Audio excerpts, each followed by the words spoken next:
I once knew a girl who, to put it mildly, lost her grip on reality. After a single coffee date, she fired off nearly 70,000 messages to this guy, and even broke into his place.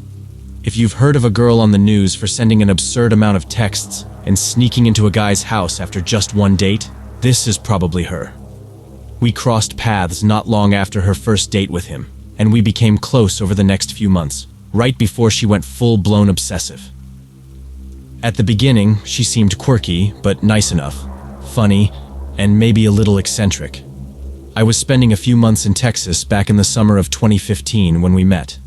We were neighbors for a bit, which led to us hanging out nearly every day. I admit I found her kind of attractive, but things never really got past friendship. Any vague interest I had vanished once she started rambling about this soulmate she'd met online. Apparently she thought the stars had led her straight to him, guided by her birth chart or something like that. At the time, I figured they'd been seeing each other for a while. I had no clue they'd only gone out once, or that he had completely ghosted her afterward. Even though that was odd, her jokes and laid-back attitude made it easy to ignore. We kept hanging out. Soon, she began seeing other people from Tinder. There was a guy here, a girl there, and she'd bring up this soulmate again. She was convinced he was just playing hard to get, and told me how jealous he seemed whenever she mentioned her other hookups. Her idea of reality was shifting. Then, about 3 weeks later, her whole vibe changed. She was snapping at people, looking exhausted, and her mood swings were getting wild. I tried talking to her about it, and she admitted she'd gone off her meds recently but promised she'd start them again soon. One night, out of nowhere, she came over to tell me she had a court hearing for a DUI. I didn't know if that was true, but she told me the whole thing was happening in Phoenix, and even said her name was easy to find online if I didn't believe her. What really threw me off, though, was her solution to this legal mess. She planned to skip town and go to Southeast Asia. I told her how ridiculous that idea was, but it didn't seem to sink in. She was actually thinking of going to a completely different city, just to catch a flight and vanish. She actually went through with it, flying out and coming back within days. Turns out her so-called soulmate wasn't answering her texts anymore, and she took that as some twisted signal that she needed to rush back and fix things with him. In her mind, it was totally fine for her to date other people. But if he even hinted at moving on, that was a betrayal. Later, she told me she'd texted him, warning that if he blocked her, she'd take it as his way of asking her to track him down. He blocked her right after, and that, of course, didn't sit well with her. By the time she decided to pack up and move to the next town over, summer was already fading, and I was gearing up to return to the East Coast. For a while, there was total silence between us. Then, out of nowhere, she started messaging again, hitting me up on WhatsApp and texting me like old times. She actually seemed better. She said she'd found a roommate, was back to focusing on her art, and overall sounded like she was finally sorting her life out. I was glad to see her doing well, thinking maybe she was past that dark phase. But that peace didn't hold for long. A couple of months later, her messages ramped up again. This time, they came in waves, each more frantic than the last.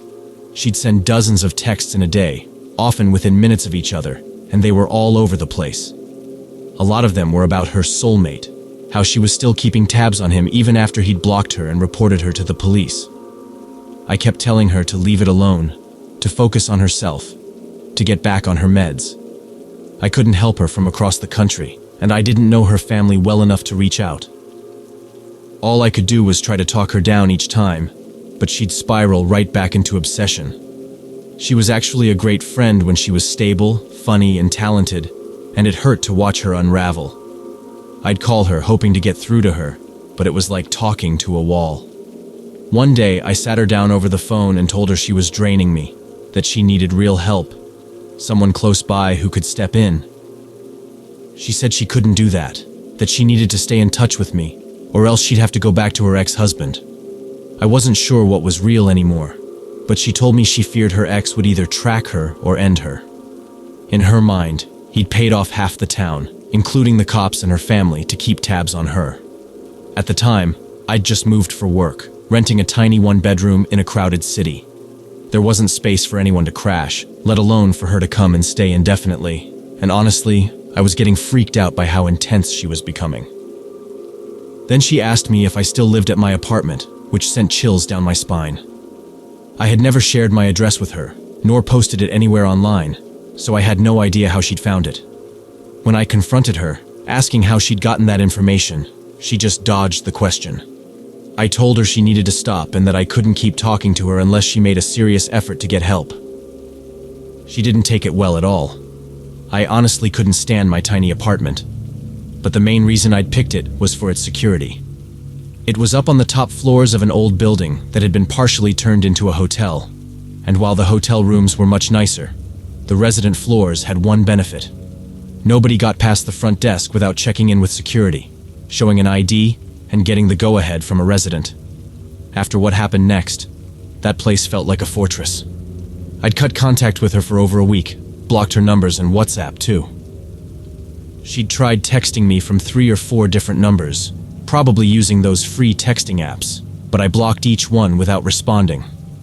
One evening, as I was heading back from work, I thought I saw her across the street from my building. It was pouring rain, so I couldn't get a clear look, but I swear it was her. Heart racing, I rushed upstairs and tried to calm myself, convincing myself it was just my nerves. It's a big city after all. Lots of people have brown hair and wear glasses. I was probably just projecting because of all the weirdness lately. But then my phone buzzed. It was the front desk calling to check if I'd forgotten to inform them about a visitor. My stomach dropped. I asked who it was, and they explained they'd tried to get her name and ID, but she just walked away without answering. The way they described her, I knew it was her. That's when I reached out to an old mutual friend. We hadn't been in touch for months, but when I explained the situation, he told me he'd blocked her too. Apparently, she'd gone back onto the same dating app where she met her soulmate and had been messaging someone in my city who looked almost exactly like him. She'd convinced herself that this new guy was her soulmate and somehow decided he was hiding out in the city just to be closer to her. The whole place is practically crawling with tourists, but still, there's no way he'd just randomly show up here. I was sure she'd lost it completely, especially since she knew exactly where the original guy actually lived. Finally, fed up, I used a text-free app to message her, saying she needed to leave me alone or I'd go to the cops if she ever came near my building again. Looking back, I probably shouldn't have reached out at all, but I wasn't exactly thinking clearly. She replied right away, barely even trying to act casual. She asked if I could help her find something. After that, I deleted the app so she wouldn't have a way to message me anymore. Even though I knew she couldn't get into my building, every night walking home or riding public transit felt tense. I had a friend who used to be in law enforcement, but she'd moved out here for a different job, and she'd walk me home whenever she could. She suggested reporting it, even if they couldn't do much, since technically she hadn't actually done anything to me. But I didn't listen. I felt stupid, like I'd brought this all on myself for trying to help her. I knew how unstable she was, yet I'd kept answering her messages, trying to be there for her, and maybe that had given her the idea that I'd always be around to fix things. Not long after that, I accepted a job offer in a new city and moved away, hoping that would finally be the end of it. And for a while, it was quiet. But then I learned why. It was a few months later when I found out she'd returned to Arizona, where she'd been arrested after breaking into her soulmate's house again. This time, she'd decided to take a bath there. Apparently, the police found a huge knife in her car. I didn't want to dive into too many details of her obsession with him, or the stuff she'd said about him in our chats, but some of the things she messaged me were graphic and disturbing. She'd gone as far as talking about how she wanted to hurt him, even cutting off certain parts of him to keep close. To say it was deranged doesn't even cover it.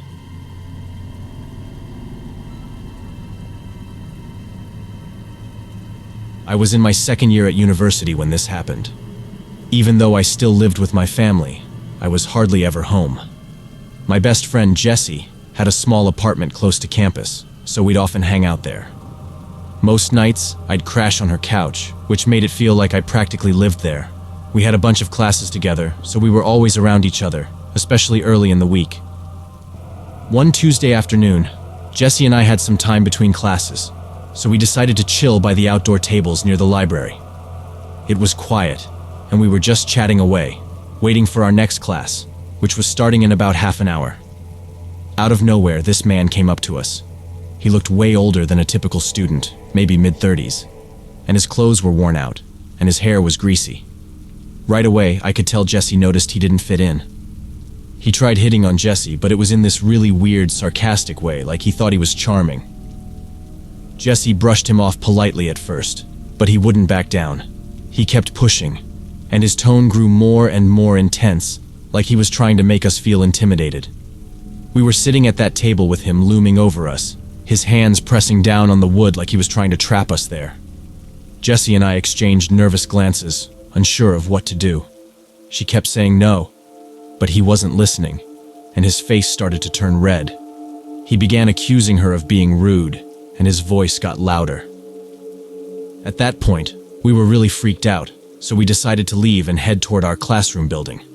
But as we walked, I noticed him following us, just far enough back to stay unnoticed, but close enough to make my skin crawl. He trailed us all the way to the building, though he didn't come inside once we were there. When we got to Jesse's apartment building, we quickly slipped inside, making sure he was nowhere nearby. By then, he was hanging far enough back that we felt pretty safe getting in without him seeing exactly where we'd gone.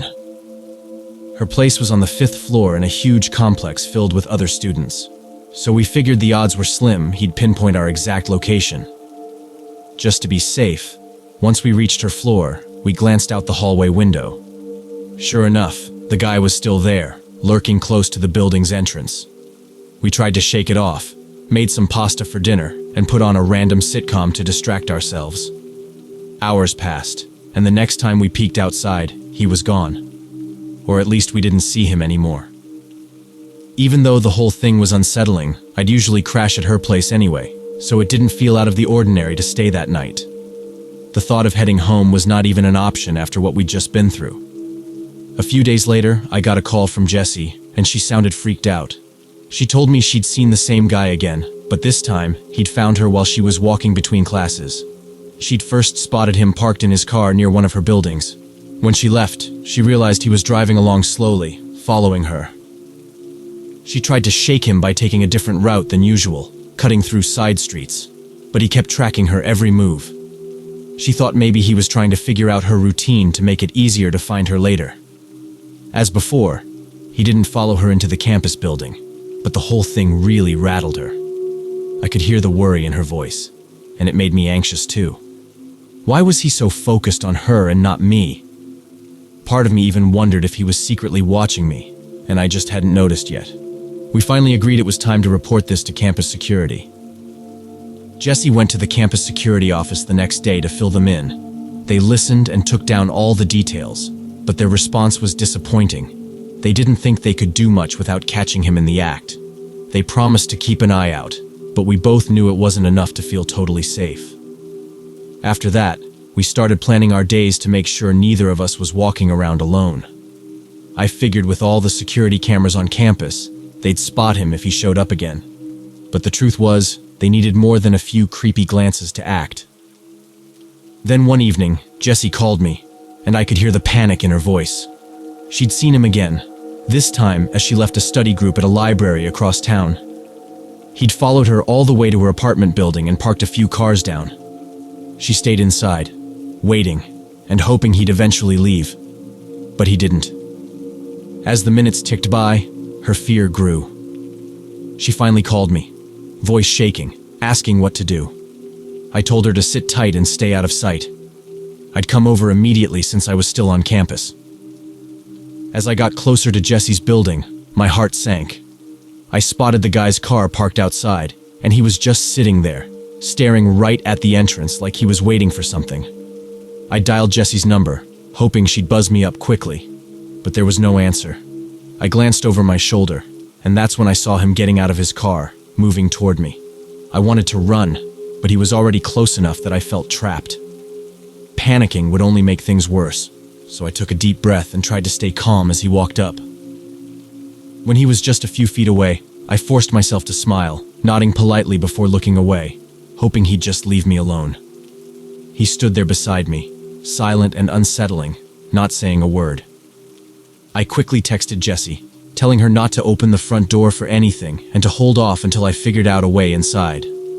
After what felt like an eternity, but was probably only 30 seconds, Jessie finally replied. She told me to head around to the back of the building, where she'd let me in. I casually turned and started walking, trying not to look like I was fleeing. Glancing back, I saw he wasn't following, so I sped up, rounding the last corner toward the back entrance.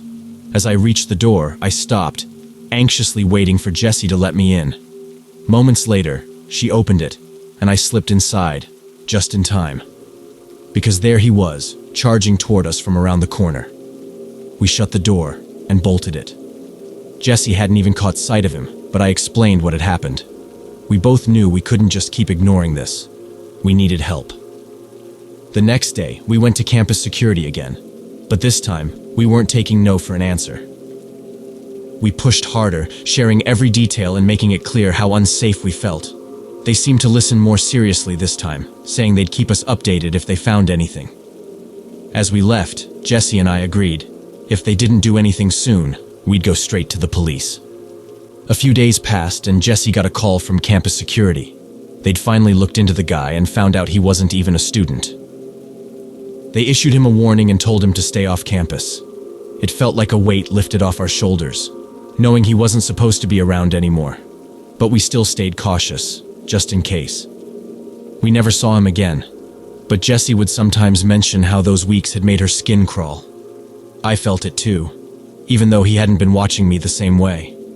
In the end, going through something so creepy together made us closer friends. It was a rough time, but we leaned on each other to get through it.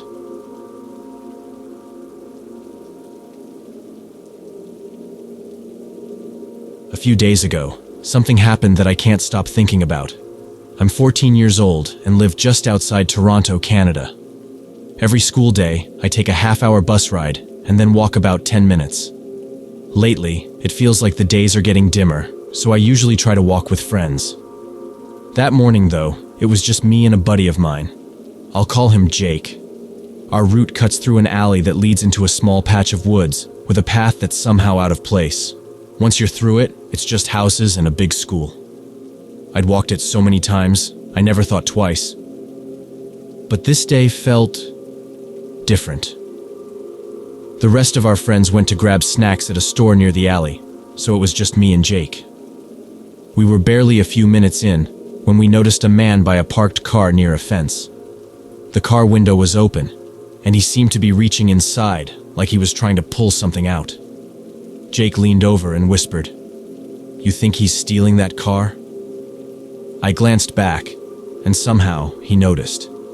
His eyes met mine, and I felt my stomach drop.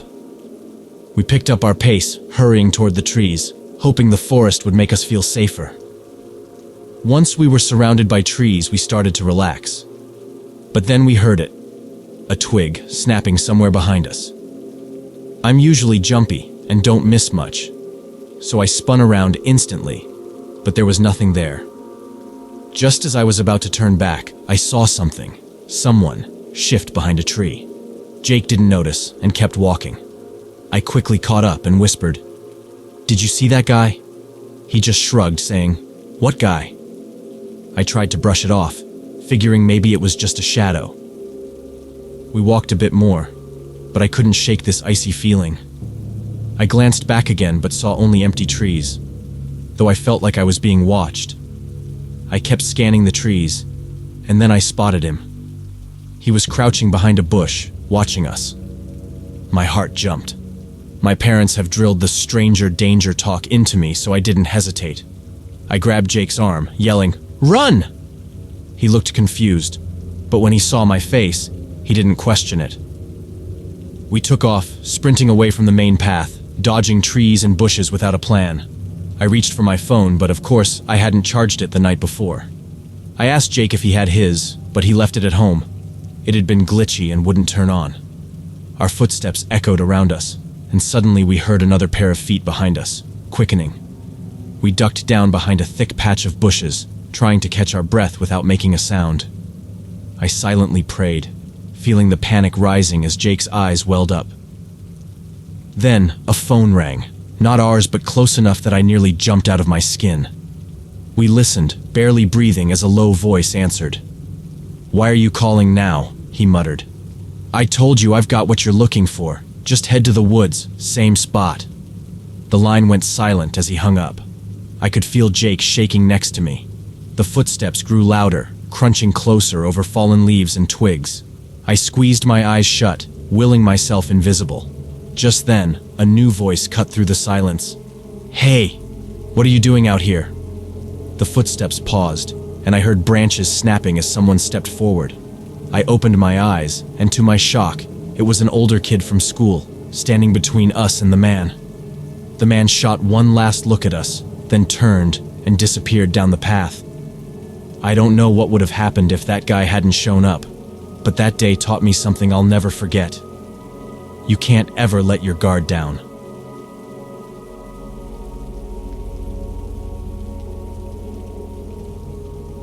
When I was about 8 years old, we were living in this old village in Chile. Crime was starting to climb, and I remember feeling a bit more aware of it even at that age. I lived with my mom in a little house just outside town, close to a small forest. I loved it out there, so much space to explore and get lost in, even though my mom constantly warned me not to go too far. One night, I woke up from a terrifying nightmare. I don't remember what it was, but I was shaking so badly that I went straight to my mom's room and shook her awake. She calmed me down, and once I'd stopped crying, she let me stay in her bed. As I drifted off, I mumbled that I didn't want to stay in this house anymore. I don't know if she really heard me, but she whispered, "This is the last night you'll sleep here." I thought she meant we'd be moving soon. That night, my dog started barking, and it wasn't his usual bark. It was sharp and constant, like he was really scared. My mom groaned, mumbling about how early it was, and got out of bed. I heard her deactivate the alarm system we had on the door and go out to check on him. I stayed in bed, still half asleep, until I heard her scream. I jumped up, calling for her, but just as I started to move, a man in all black, with his face hidden under a dark mask, burst into my room. He told me to get dressed, his voice low and threatening. My heart was pounding, and I just did what he said, barely able to think. He took me to the living room, where two more men, dressed just like him, were holding my mom. She had a cloth tied over her eyes. I begged them to leave us alone, offering up anything valuable I could think of, but one of them just looked at me and said, "We're not here for that." They put pillowcases over our heads and shoved us into the trunk of our own car. After that, everything became a blur. I couldn't see, and it was impossible to tell time. They drove us somewhere far off, then pulled us out and hid us behind some boulders, with only an old mattress to lie on. I lost track of time while we were hidden there. At one point, I managed to peek out from under the pillowcase and caught a brief look at one of the men's backs. The details blurred, but I remember that he had this faded tattoo on his neck, something vague and dark. My mom barely moved, just sat there murmuring prayers over and over. She was devout, and I think she hoped that if they heard her, it might make them hesitate before doing anything violent to us. Later, they moved us to what felt like another hideout, a place that sounded hollow, maybe an old cabin. I could make out parts of a phone call. They were talking to someone in my family, demanding a ransom. I only heard fragments, but one of the men, who we'd started calling the Angry One, felt the need to lean over and tell me that my dad didn't care about us, and that he'd probably need proof if he was going to pay anything at all. He hinted they'd start with my fingers. The way he said it, like it was no big deal, made my blood go cold. Not long after, they threw us into another car. My mom, desperate, started pleading with them, saying she'd do anything if they would just let us go. They ignored her, driving for what felt like forever. Finally, the car stopped. They pulled us out and shoved us onto the cold ground, telling us to get on our knees. My mom froze, then asked them to shoot me first, so I wouldn't have to hear her die. I held my breath, thinking this was the end. But instead of gunshots, all we heard was the car screeching away. My mom's voice broke as she shouted, "Run!" I didn't think, just bolted. my legs aching as we raced through the trees. Eventually, we stumbled into a neighborhood, slamming our fists on door after door. 2 houses didn't answer, and I thought we were done for. But then an elderly man opened up at the 3rd house. His eyes went wide, but he let us in after seeing the terror in our faces. Inside, we managed to get to the phone and dial my dad. When he picked up, I just cried, unable to say anything but his name. He came to get us later that night, and that was the first and only time I ever saw him cry.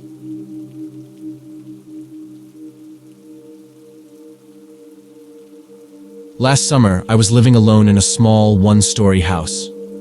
The nights had been unusually hot, so I kept my bedroom window cracked open to catch any hint of a breeze. My room faces the front of the house, where there's a long line of thick bushes that almost touches the edge of my window frame.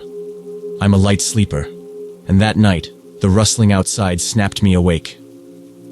The noise was louder than usual, like something was moving right up against the house. I squinted at the window but didn't see anything since the blinds were pulled down just above the small opening. I flipped on my bedside light, filling the room with a soft glow, and slowly got out of bed to check. But then I heard it again, the rustling sound, this time closer. I told myself it was probably just some neighborhood animal. We live near a small patch of woods and a park, and random critters usually wander through our yards when it's dark. I went up to the window, lifted the blinds, and looked out. Nothing there. Whatever had made the noise seemed to have moved on. Feeling a little silly, I crawled back into bed and drifted off. A few nights later, it happened again.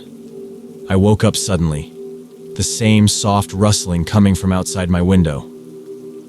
Everything was set up just like before, with the window slightly open and the blinds pulled down. I clicked on the light and looked toward the window, noticing a slight shift in the shadows, like something moving away. It was so dark that I couldn't make out what it was, but a chill crept down my spine as I thought it could be a person, not an animal. I pulled up the blinds and peered out, but once again, there was nothing there. This time, though, I felt uneasy. I closed the window, locked it tight, and let the blinds fall all the way down. After that, I managed to fall asleep, but I couldn't shake the feeling something had been watching me. The next night was Friday, and I stayed up late watching TV in bed. It must have been around 1 in the morning when I caught a glimpse of movement out of the corner of my eye. I froze. I turned toward the window and froze. A man stood right there, staring straight at me. He was close enough that I could see the details. A white shirt, long unkempt hair, and a bit of scruffy beard. Instead of backing away when he saw me notice him, he came closer. Heart pounding, I bolted out of my room, heading as far as I could go down the hall, then dialed the police with shaky hands. I tried to keep my voice steady as I told them about the man at my window, and mentioned that I thought he'd been around on other nights too. As I waited, the silence was almost worse than the noise. No more rustling or footsteps, just the thick quiet. When the police finally arrived, they combed through my yard and around the house, but the guy was already gone. I stayed on the porch, watching the flashlight sweep over the bushes.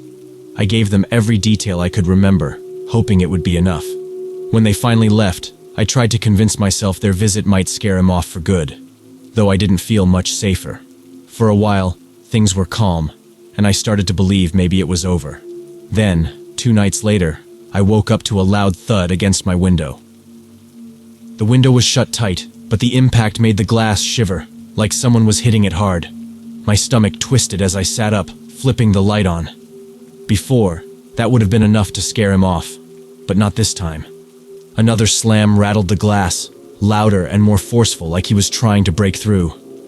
Even with the blinds closed, I knew he was just on the other side. I didn't wait. I grabbed my phone and called the police again as I hurried out of my room. Just then, another bang hit the window, followed by a crunching sound. He was starting to break through. In a panic, I grabbed my keys from the table by the door and, as quietly as possible, unlocked the front door and slipped outside. With another loud bang behind me, I ran for my car, fumbling with the keys as I jumped inside, locking the doors.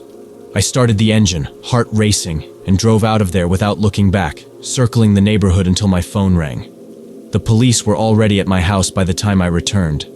I was surprised to hear that they'd actually caught him. He'd forced his way through the broken window and was found creeping around in my basement, searching the house as if he was looking for something, or someone.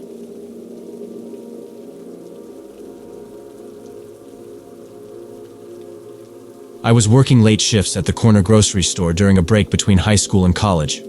My job as a cashier kept me busy, with a steady stream of people to chat with during the day. But after around 8 o'clock, customers became rare. By 9, I might only see 1 or 2 people come through the doors. The last hour of my shift was usually spent cleaning up, putting away bags, and tidying the counters. By 10:15, I'd be locking up and heading out. My supervisor, who handled the registers and counted out the till, would stay a bit later. So I was often the only one leaving that late, making the quiet walk to my car feel extra empty. One evening, after finishing up as usual, I went out to the nearly deserted parking lot. The only cars there were my co-workers, plus this one car parked right beside mine with its headlights still on.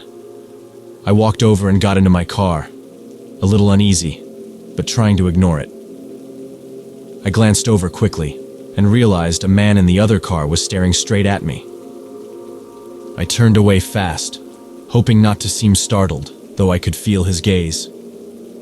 Putting the car in gear, I pulled out and drove off, trying to brush off the encounter. The next day, I brought it up with my manager. Jokingly, I asked if they'd hired someone new for the night shifts, but he shook his head. We laughed it off as a random incident, just someone else in the lot at a weird time.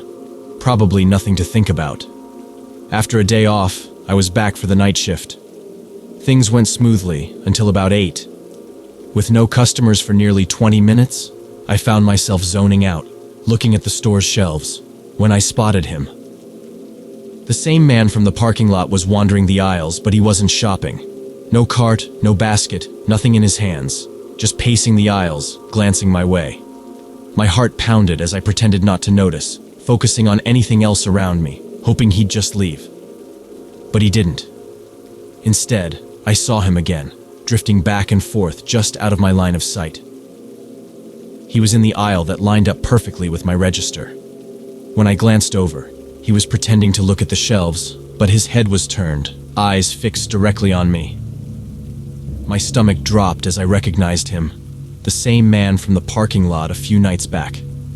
A chill went down my spine as I quickly looked away, but out of the corner of my eye, I could see he was still there, staring. After what felt like ages, he finally moved out of my view, and I lost track of him in the store. Since I was the only cashier on shift, he'd have to come to me if he wanted to buy anything. But as 9 o'clock came and went, I was pretty sure he'd left. And by 9:30, I hadn't seen him come up to the register once.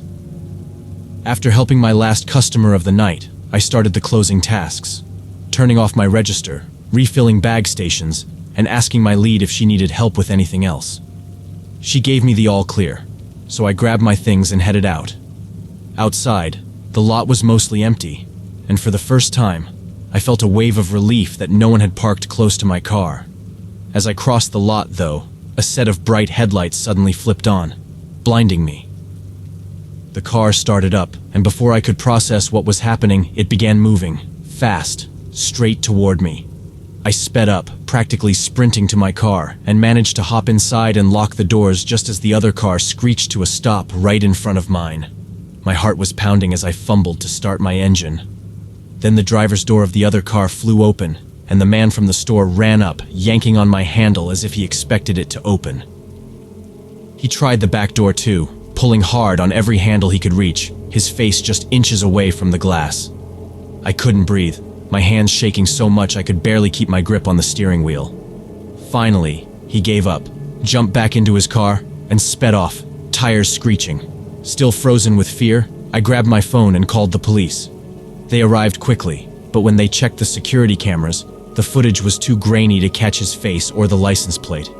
The whole thing faded out from there. They couldn't pursue him without more info. I never saw him again, but that was it for me. I quit the job not long after. Every night after that, the thought of closing up and walking alone in that lot brought back that same fear, and I just couldn't take it anymore.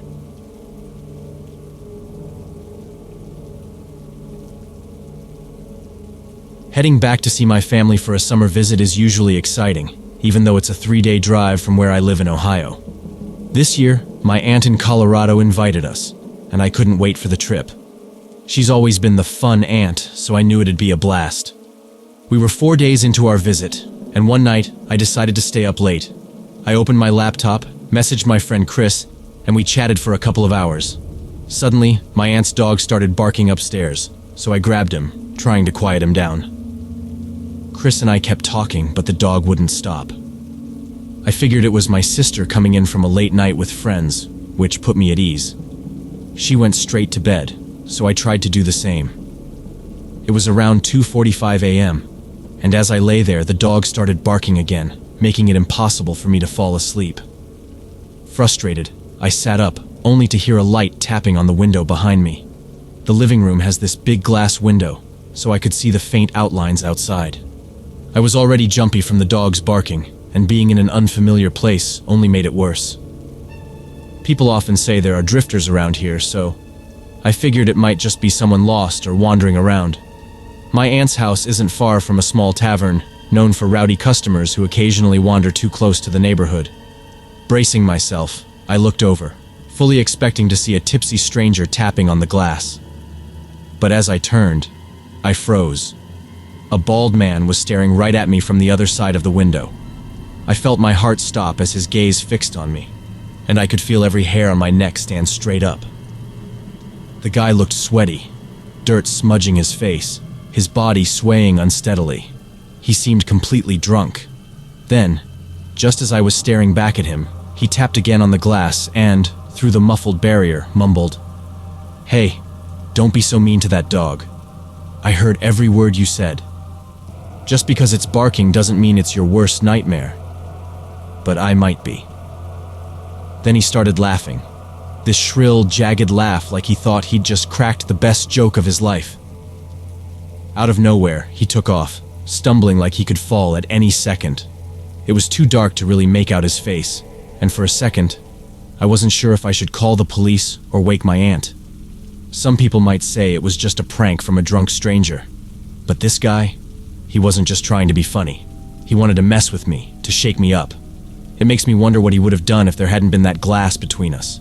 There's something about alcohol that lets people throw away their common sense and makes them forget the line between joke and threat. That night drove home one thing for me.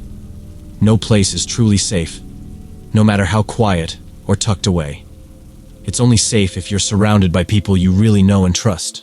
So, yeah, if you're reading this, keep your blinds shut at night and don't take any friendly stranger at face value.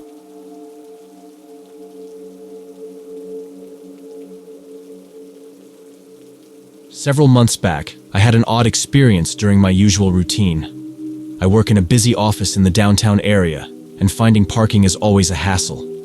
Most days, I leave my car a few blocks away and walk. In summer, I take advantage of the weather, spending my lunch break at a small park nearby. I have this one bench I usually pick, just a quiet spot with enough shade to relax and eat.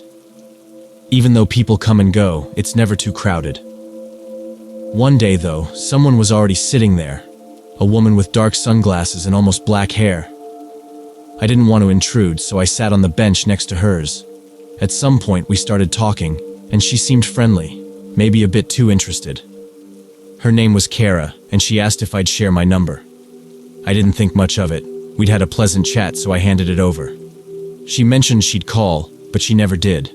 A few days passed, and she faded from my mind.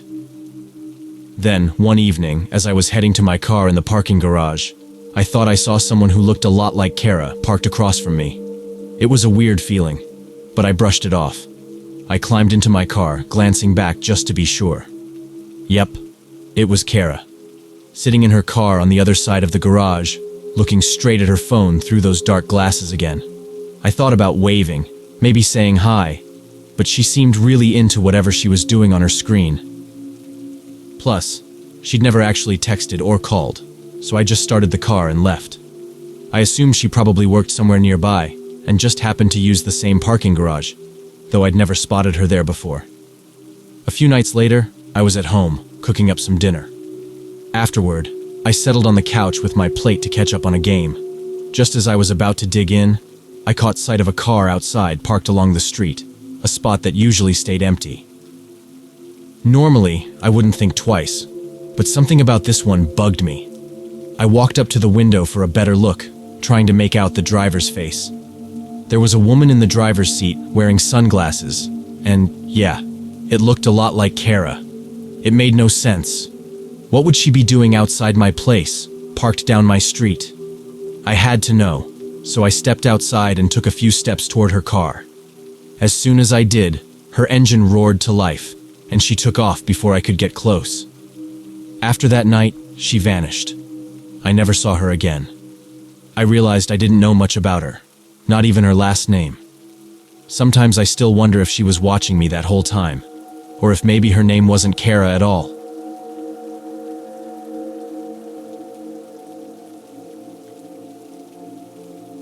I'm a 24-year-old guy going to a big university in Vancouver. I've never been the best at chatting with people, so making friends or finding a date has always been rough. Around the middle of my senior year, I decided to give Tinder a try, hoping it would be easier than meeting people in person.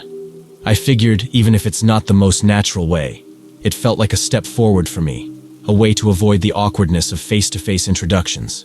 But after a few weeks, something I never expected started to happen. At first, it was all pretty typical. I'd match with a few girls and have some short conversations, but none really went anywhere. Then, I came across a profile for a girl named Jade. Just from her bio, I could tell she went to my university and liked a lot of the same things I did. We started chatting, and it actually felt natural, so I asked her out for coffee at a small cafe downtown. On the day of the meetup, I was excited and got there early to grab us a table. I messaged her when I arrived, but 30 minutes passed and she still hadn't shown. No replies to my texts. Nothing. I waited another 15 minutes, but eventually I left, feeling disappointed.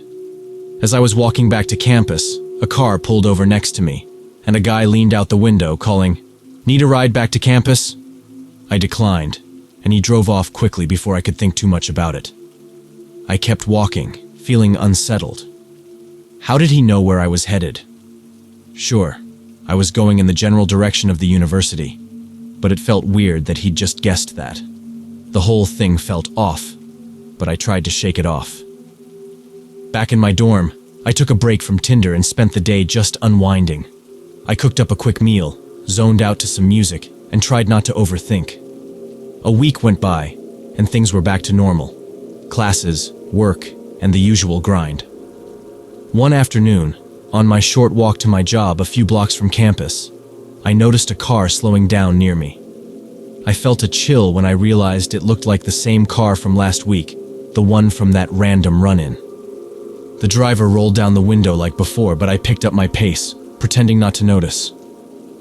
A few seconds later, I heard the sound of a car door slam and footsteps coming up fast. I risked a glance over my shoulder and saw him. He was actually chasing me. I broke into a full sprint down the empty street, adrenaline taking over as I pushed myself to run faster than I thought possible. After what felt like forever, he stopped and turned back, heading for his car. I kept going, veering off down another street to make sure I'd lost him, and took the longest route to work. By the time I got close to my workplace, I was debating calling the police, but I didn't even know his name or any solid details other than the type of car. But just as I came up to my building, I froze. There he was, parked right outside. Somehow, he'd found out where I worked. Heart pounding, I ducked out of sight and finally called the cops, hoping they'd make it there before he noticed me. Luckily, they arrived fast enough to catch him. Turns out, the guy had been using a fake Tinder account under the name Jade. That's how he knew the stuff that made it easy for him to trick me. But even then, I couldn't figure out how he'd known where I worked or the exact path I took every day. It must have meant he'd been following me for days, watching my every move. He didn't say a word to the police about what he'd planned to do.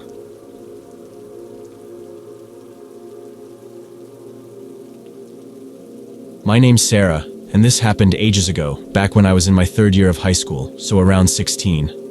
I'm 43 now, so it feels like a lifetime away.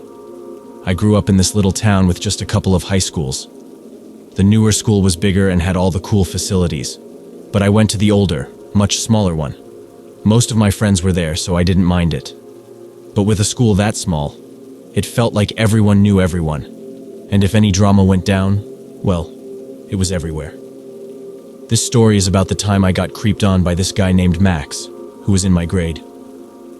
We had a bunch of classes together, and at first he seemed all right. He was new and the other guys liked him, so I figured he was just a regular kid trying to fit in. The whole thing started at school, but it didn't stay there. One day during lunch, he came up to me and pulled me aside in this weirdly quiet part of the hallway. We'd only talked maybe once or twice before, so I didn't really know him. Then he asked if I wanted to check something out. I shrugged and went along with it. He set his backpack down and unzipped it, and it was stuffed full of old biology textbooks, way more than anyone would need. He had this smug look on his face, and whispered that he'd stolen every copy from our science lab and planned to trash them later. I kind of half smiled and walked off, not really impressed, but not wanting to make a big deal out of it either. A few days later, our teacher started passing out photocopies because she couldn't find any of the books. Max shot me this look and smirked, and that's when I started getting a weird feeling about him. He just gave off a vibe I didn't like. A couple of weeks later, my friend Mike had a party while his parents were out of town. Our whole grade was there, and a few kids from the other high school showed up too. There was some drinking, but nothing out of hand. We were all just dancing and hanging out, having a good time. I didn't expect Max to show, but around 11, he walked in with one of his friends. Some people had planned to crash there for the night, so I figured I'd hang around a bit longer. I was talking with another friend when Max overheard me saying I was waiting for my brother to pick me up. He came stumbling over, clearly tipsy, and offered to drive me home. I shot that idea down instantly. Max's friend just shrugged like it wasn't a big deal, but I knew it was. Max wasn't taking no for an answer, though. He kept pushing, trying to convince me to go with him, even grabbing my arm and tugging me toward the door. I yanked my arm free, took a big step back into the house, but he just glared at me with this angry look. When I screamed, some people turned to see what was going on, and he backed off, finally leaving.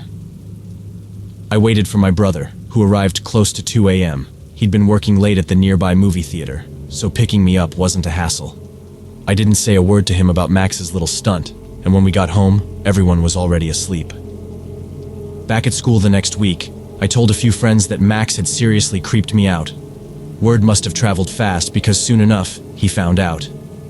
One afternoon as I walked to the bus stop, he came up to me, clearly angry, getting right in my face, acting like he wanted to start a fight or something.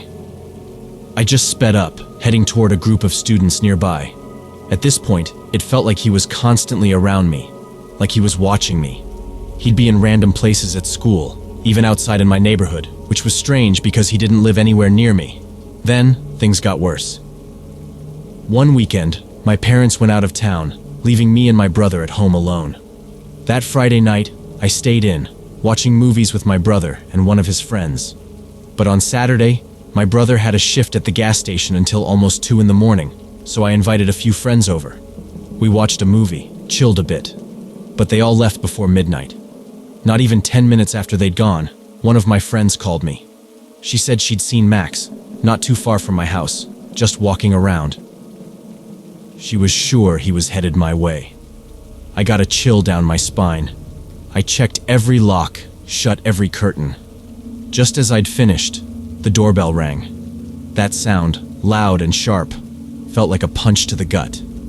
Trying to stay calm, I peeked through a tiny gap in the front window curtains, praying it was some random person. Sure enough, it was Max standing there, right on my front porch.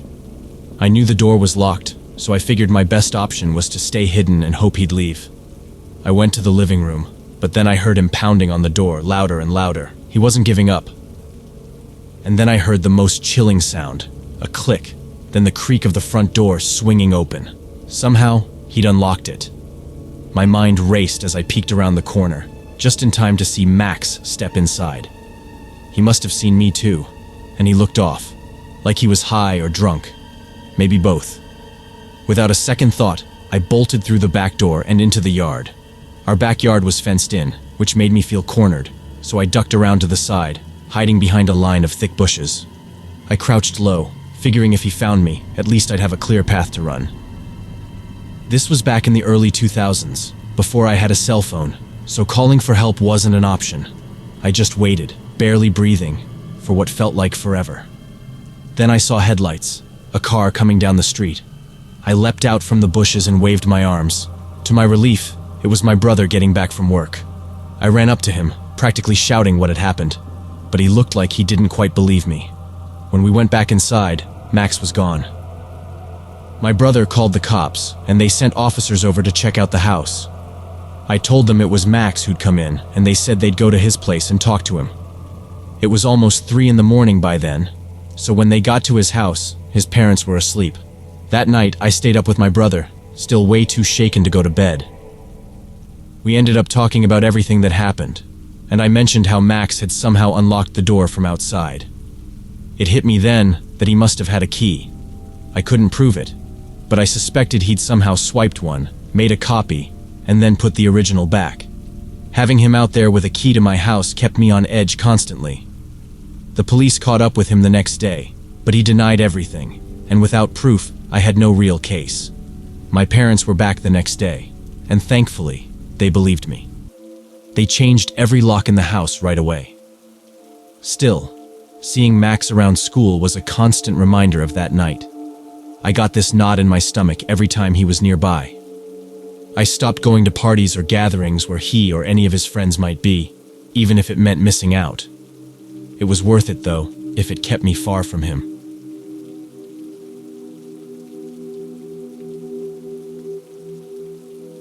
One bright, breezy afternoon around 2 years back, I was lounging at this tiny park tucked into the heart of our small town. The park was set right on Broad Street, surrounded by old brick buildings and narrow, winding roads. It had a modest playground with a couple of swings, a low jungle gym, and an old-fashioned slide. Off to one side, there was a tiny brick restroom and a quaint, barely standing jail cell that could fit maybe 2 people, something from way back in the day. Right in the center was a large white gazebo with metal benches, and that's where I'd settled, working on a cross-stitch piece I'd brought along. Just across a narrow street, behind the local coffee shop, was an old house undergoing some major construction. It looked like a mess, with scaffolding, rubble, and bits of trash all over. I had a clear view of the whole thing from where I sat on the gazebo steps. On the first day, I didn't think much about the guy working there. He kept glancing over but seemed friendly enough, though I brushed it off. The next day, though, it was the same thing. He'd look over, a little too often. Toward the end of the day, a friend of mine came by to chat, and noticing the guy staring, she decided to go and ask him what was going on with the house. After a few minutes, she waved him over, and he joined us at the gazebo, making small talk with my friend until she eventually headed off. Our conversation was casual, mostly just about the weather and work, polite but nothing personal. When I opened my bag to get my water bottle, he noticed I smoked, so he asked if I'd mind sharing a bit so he wouldn't have to go back to his truck. He looked beat from hours of work, so I got it, but I had to tell him I was out. He suggested we walk over to his car so we could smoke together. Hesitant, I eventually agreed since it was still broad daylight, and we were in a public spot, so it seemed harmless. When we got to his car, he opened the door, then paused, looking confused. He mumbled that he must have left his smokes back at his place. He seemed a little flustered, and then he glanced around like he was checking for someone. I felt a weird knot in my stomach as he looked over his shoulder, so I blurted out, "What's up?" He turned back to me, then launched into this long, unsettling story about being harassed by a group of people who'd supposedly been after him for years. The way he spoke changed. He went from friendly to intense, eyes darting around like he expected someone to pop out of the bushes. My pulse picked up a bit, but before I could back away, he suddenly suggested we go to his place instead. "It's just a few blocks over," he said, giving me this hopeful grin. I tried to back out, saying something about a ride that would be here any minute, but he kept pressing, insisting it'd only take a few minutes, and he'd really like the company. I could see a flicker of frustration on his face each time I said no, but I kept up the polite excuses, hoping he'd get the hint. Instead, he leaned forward, planting one hand on the car behind me, then gradually rested his other hand on the opposite side, pinning me there. My heart raced as I ducked under his arm, moving a step back to get some space. Just as I did, he opened his car door, reaching inside, and pulled out a big hunting knife. He caught my startled expression and laughed in this casual, unsettling way, saying it was just in case those guys are watching. I had no idea how to respond. My mind raced to think of a way to escape. A good friend of mine lived in a small apartment just across the park, but I knew he'd see where I went, maybe even wait for me to leave again. Trying to stay calm, I forced a smile and told him I really had to go, that he should get home, relax, and enjoy that smoke alone. I didn't want to set him off, but every instinct told me to get out of there, fast.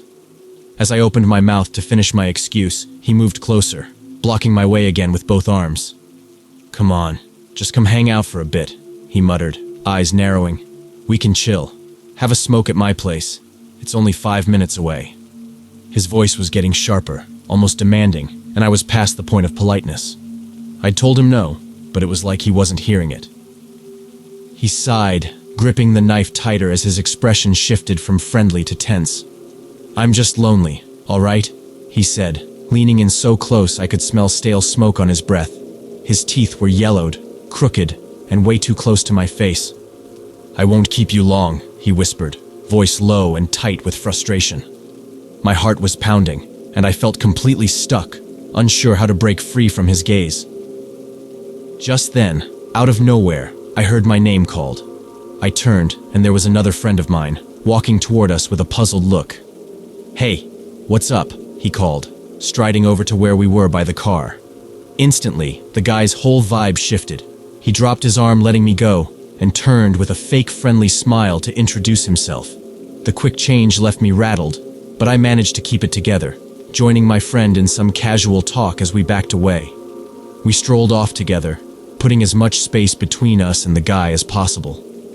I don't know what he would have done if my friend hadn't shown up right then, but I was beyond relieved. I never saw him again, thank goodness, though I avoided that park for a good few weeks after. So, yeah, creepy construction dude who wouldn't take no for an answer? Let's never cross paths again, thanks.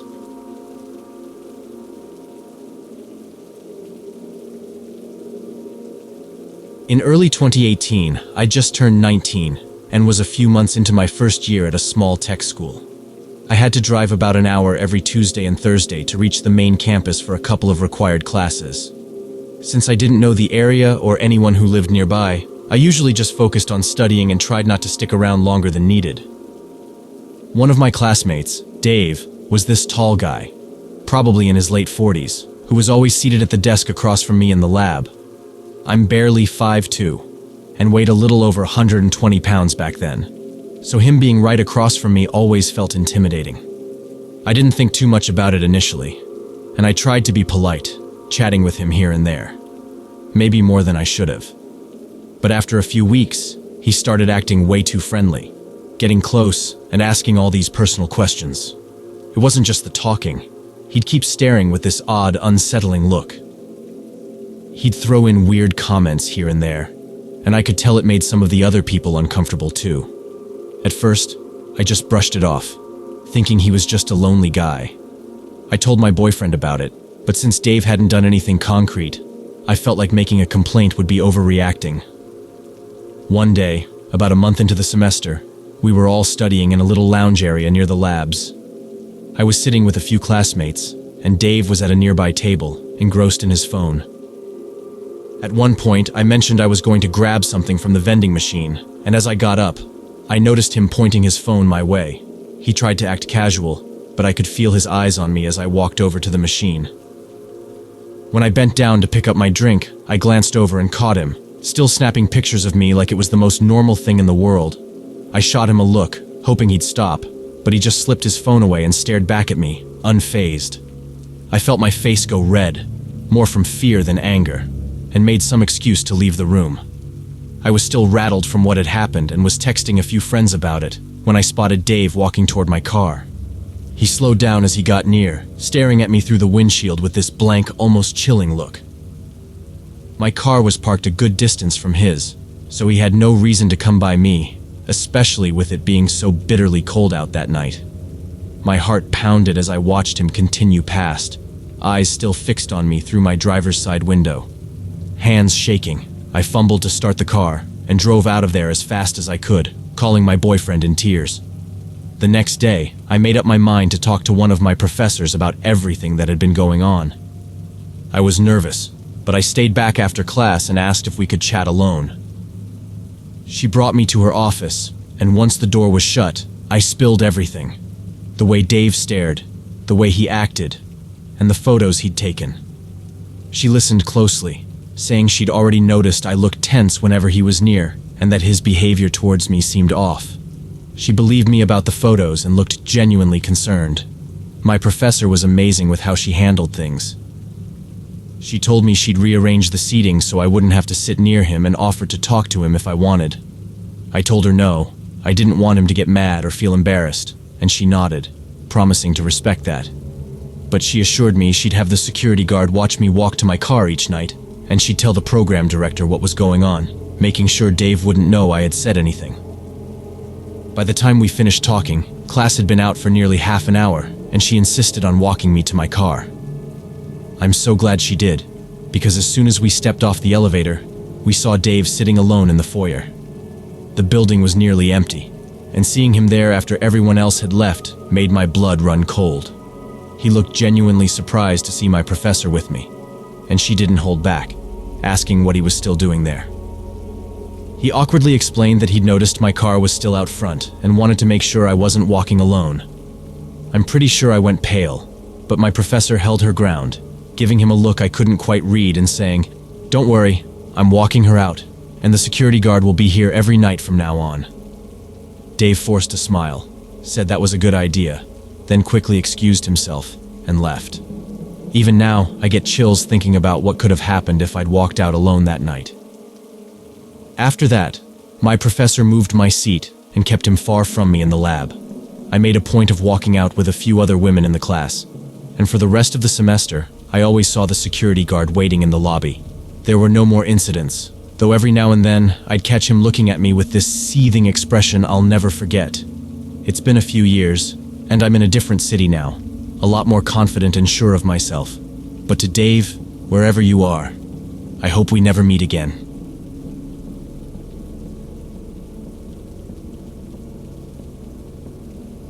A few years back, I lived in a tiny rental house on the edge of town. One afternoon, I decided to visit a big shopping center about 10 minutes away. I spent maybe 2 or 3 hours wandering around, looking at things, grabbing some groceries, and browsing in random stores. After wrapping up, I started heading toward the main entrance to leave. That's when I felt someone lightly tap my shoulder. I turned around and saw a short man with wire-frame glasses and a dark red hoodie standing there. He looked a bit nervous and told me he didn't mean to startle me, but he thought I should know that someone had been trailing me around the mall. He said he first noticed it in the last store I visited, where he saw the guy shadowing me around. When I left that store, the guy had too. He pointed over at a man sitting by a plant near the exit. The guy wore a heavy black coat, which seemed odd since it was warm outside. I thanked the guy in the hoodie for letting me know, though I wasn't sure how to react. I hadn't noticed anyone. The man in the hoodie gave me a nod, and then walked toward the exit. The mall was crowded, and I glanced around, trying to catch sight of this person he mentioned. There were so many people milling around, and I couldn't spot anyone who looked out of place, but the whole situation made me feel uneasy. I decided to leave right away and headed toward the parking lot. As I walked to my car, I kept an eye on the lot. It was packed, with people coming and going, and the air smelled like warm asphalt and exhaust. When I reached my car, I unlocked it, slipped inside, and took a quick look around before locking the doors. I didn't see anyone, but the feeling of being watched stuck with me. On the drive home, I kept checking my rearview mirror, but no cars seemed to be following me, which helped me calm down. Maybe it had just been some weird mix-up. For the next few days, everything felt normal, and I almost forgot about the incident. But then, one night, things took an unsettling turn. A couple of weeks later, I was home late when my phone started ringing right around midnight. I answered, but there was just silence before the line clicked dead. I brushed it off, thinking it was some random prank, but it happened again a few nights later. This time it was even later, closer to 2 a.m., I started to feel a little on edge, especially when, about a week later, I found an envelope in my mailbox with no return address, just my name printed on it. When I opened it, there was absolutely nothing inside, not a single word. At this point, I couldn't shake the feeling that someone was targeting me, but I didn't know who or why. Then, one night, in the early hours, I was dead asleep when a loud pounding jolted me awake. It wasn't coming from the front door. It was at the back. The knocking was relentless and fast, almost like someone was trying to break it down. Heart hammering, I crept out of bed, heading toward the kitchen, where the back door was. I made sure to stay out of view, carefully glancing out the window near the sink to see if I could spot who was there. Outside, barely visible in the dark, I could make out a figure. He was big and wearing a heavy black coat, but beyond that, I couldn't make out any details, not even his face. The pounding kept going as I stood there, frozen, trying to decide what to do. I backed away and hurried to my room, where my phone suddenly rang again. When I answered, I stayed silent, but a low voice on the other end said, "Let me in." My hand shook as I hung up instantly, my finger hovering over the call button for the police. Then, just as suddenly, the knocking stopped. I waited for a few minutes, trying to steady my breathing before going back to the kitchen to check.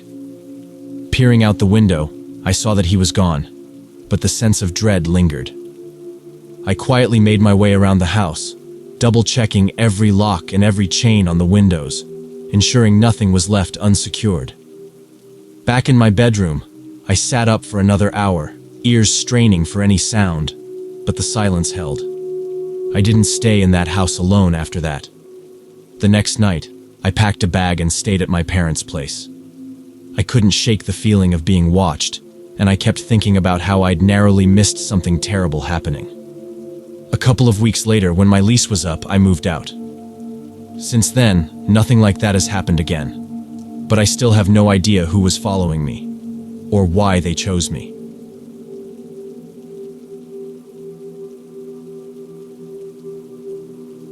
I was in my mid-20s when I packed up and moved to Boston from a quiet town just outside it.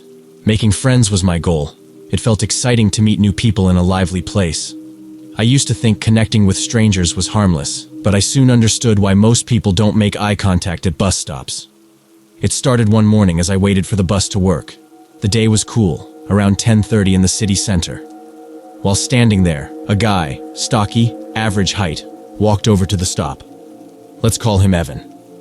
When the bus didn't show up on time, he started chatting. By the time it finally arrived, our small talk had turned into a full-on conversation, so we chose seats close by each other. Evan told me about his life, opening up a lot more than I'd expect from someone I just met. I didn't mind at the time. I'm used to personal conversations. We got off at the same stop and traded numbers, agreeing to meet up sometime the next week. We didn't text much, just set a day and place. On the evening we met, things were easygoing. I talked about a recent date, and he shared his own awkward dating stories. When he asked about the kind of guy I liked, I told him, describing a type that was the opposite of him. Tall, quiet, low-key. He seemed totally fine with it, not flirting at all. I've always had guy friends and never dealt with any weirdness, so I thought nothing of it. The night went on, and I was about ready to head home, but he convinced me to check out a spot he liked. He was thrilled to have a new friend, and insisted I'd love this place. Even though I was tired, I agreed, figuring I could still catch the last bus back. We ended up at a small, dimly lit bar, quieter than I'd expected, with only a few others scattered around. We found seats away from the crowd and ordered a couple of drinks. As the music got louder, talking became harder, so I was just about to suggest we call it a night. But then he dove into some dark, personal stuff. Old heartbreaks, family losses, things he'd kept bottled up. His mood shifted, intense and serious. At that moment, this tall guy with a Boston accent walked over. At first, we thought he might work there, but then he turned to me and asked if I wanted to dance. It felt strange. I was clearly in the middle of talking with Evan. The guy didn't look drunk, just pushy. I said no and looked away, hoping he'd get the hint. After that, Evan went to the bathroom. Within minutes, the stranger was back, leaning close and saying things like, What are you doing with him? You could be with someone better." I shot him a cold look and said, "Look, I'm good, thanks. Go have fun." But the guy wouldn't leave until Evan got back.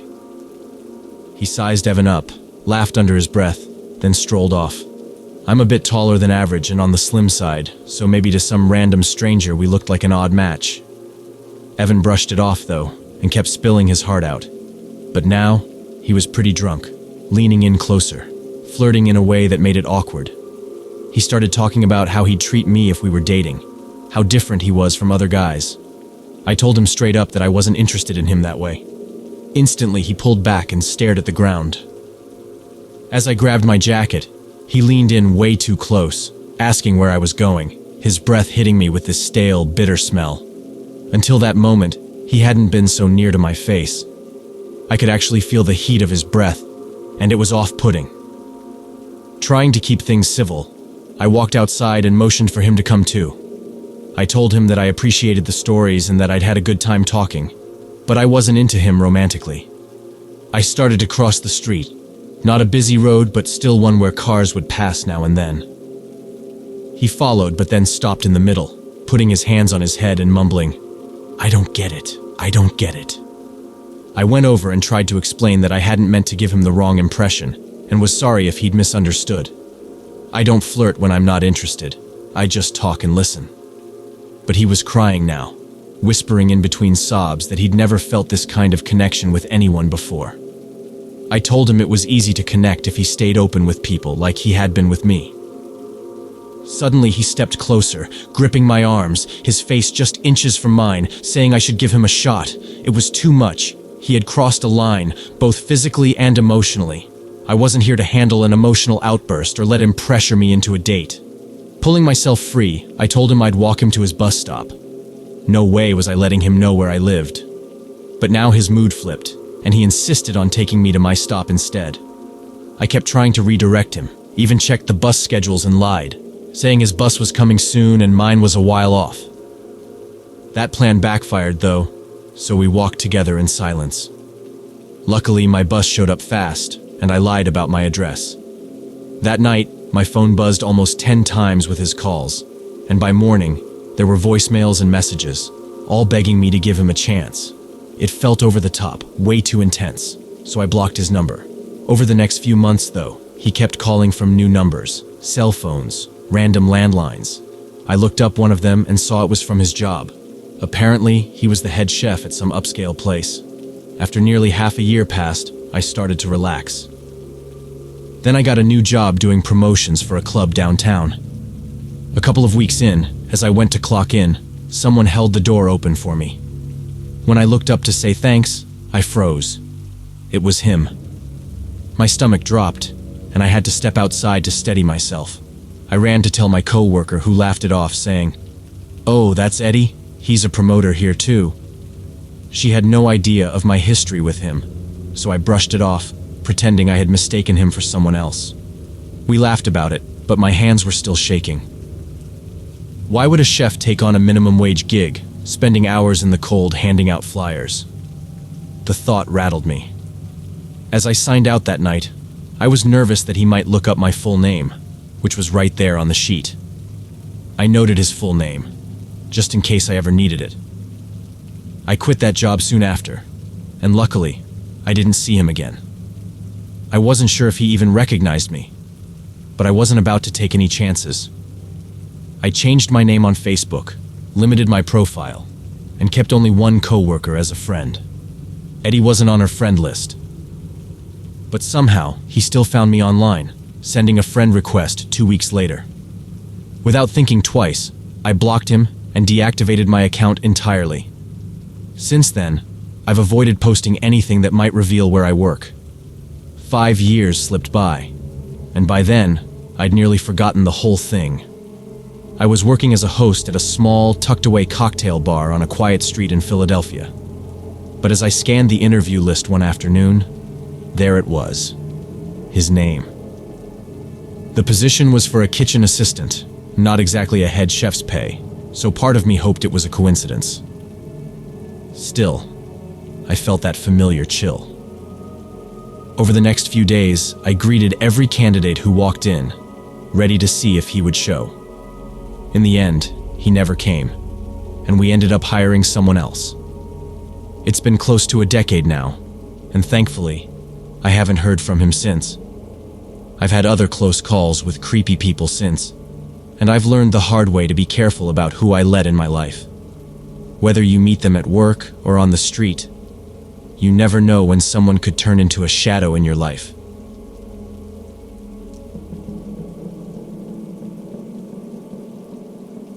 My brother and I decided to grab lunch at a small fast food joint one summer in 2018. We got our food and chose the booth closest to the big front window. Something about that place made me uneasy. It didn't help that my brother was right there. The whole place just had an off vibe. While we were eating, I remembered that I'd promised to bring my mom back a burger, so I went up to order her meal and returned to the table. When I got back, my brother's face looked pale, his eyes wide. He said this scruffy guy with torn clothes had been watching him. We tried to ignore the man, turning away in our booth to eat and pretend he wasn't there. Just as I was about to brush it off, a man across the room suddenly grabbed his little daughter, maybe around 5 or 6 years old, and rushed toward the door. For a second I thought he was late for something, but then I realized it was mid-summer break. There was no school. And then I noticed the way he held his daughter close, his face tense, like he was running from something. That strange, tight feeling knotted in my stomach as the dad pushed the door open, glancing back over his shoulder with a panicked expression. My brother yanked on my arm, his voice urgent as he told me we had to leave. I felt a chill crawl down my back when I saw him glancing at the door, his hand gripping mine tightly. I looked over my shoulder, and there, stepping through the door, was the same guy who'd been watching us. His grin was too wide, showing jagged, yellowed teeth, and in his hand, he clutched something sharp. He took a wobbly step toward us, the grin never fading.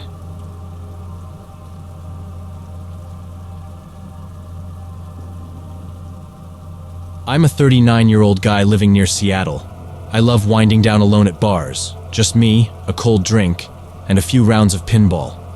I have this app that lists every nearby pinball machine, so before everything shut down, I used to wander from bar to bar around the city, trying them all out.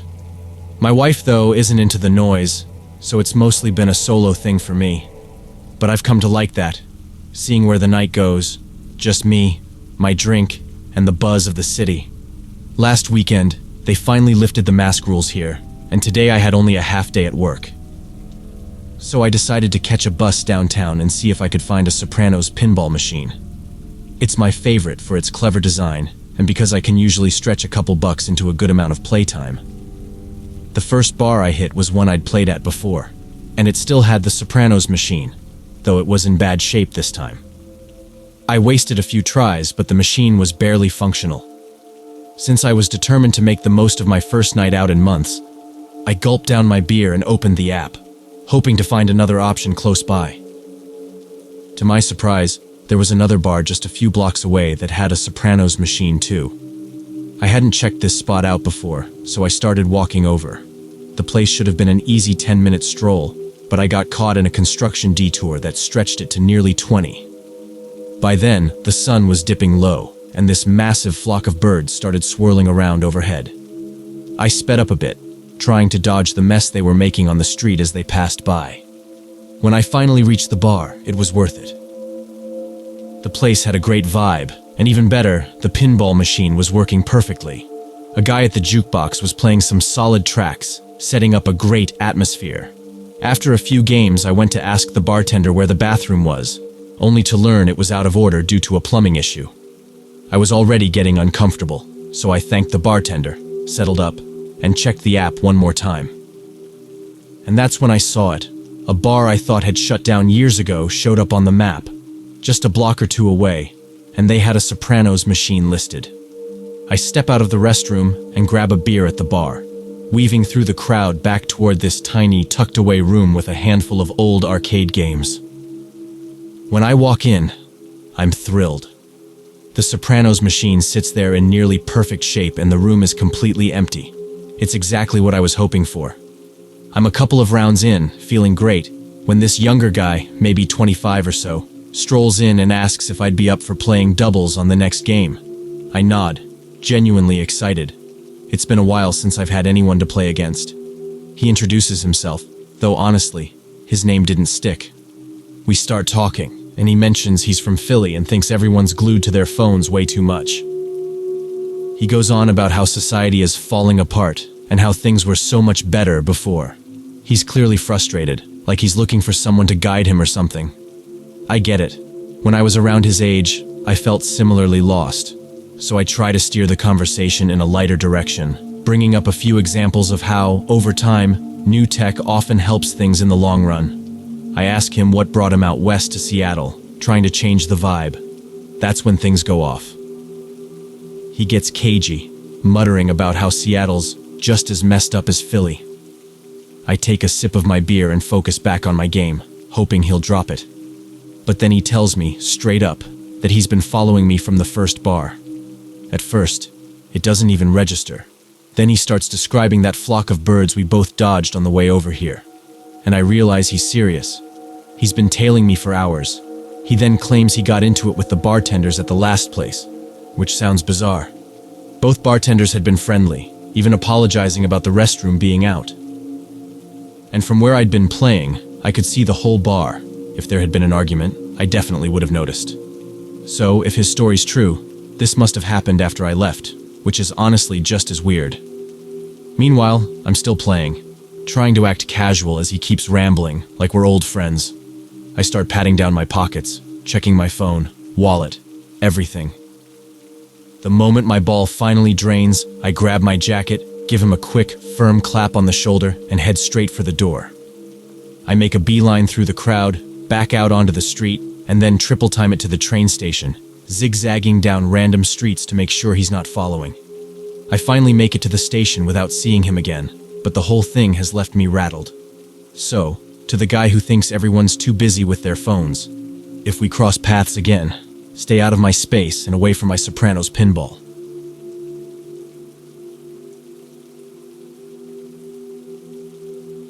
I live alone in a cramped one-bedroom apartment in a small, sleepy town on the edge of a bustling city. After a string of terrible dating experiences over the past few years, I decided to take a break. For almost a year, I tried focusing on myself, keeping new people at arm's length. It helped in some ways, making me feel more grounded, but in other ways, it didn't change much. What happened recently still has me feeling on edge. A few months ago, I started noticing some strange things. One night after a long day at work, I got home and went upstairs to change. That's when I heard a knock. I threw on some clothes and went to the door, peeking through the peephole, but no one was there. I even opened the door and stepped outside to check around, but it was completely empty.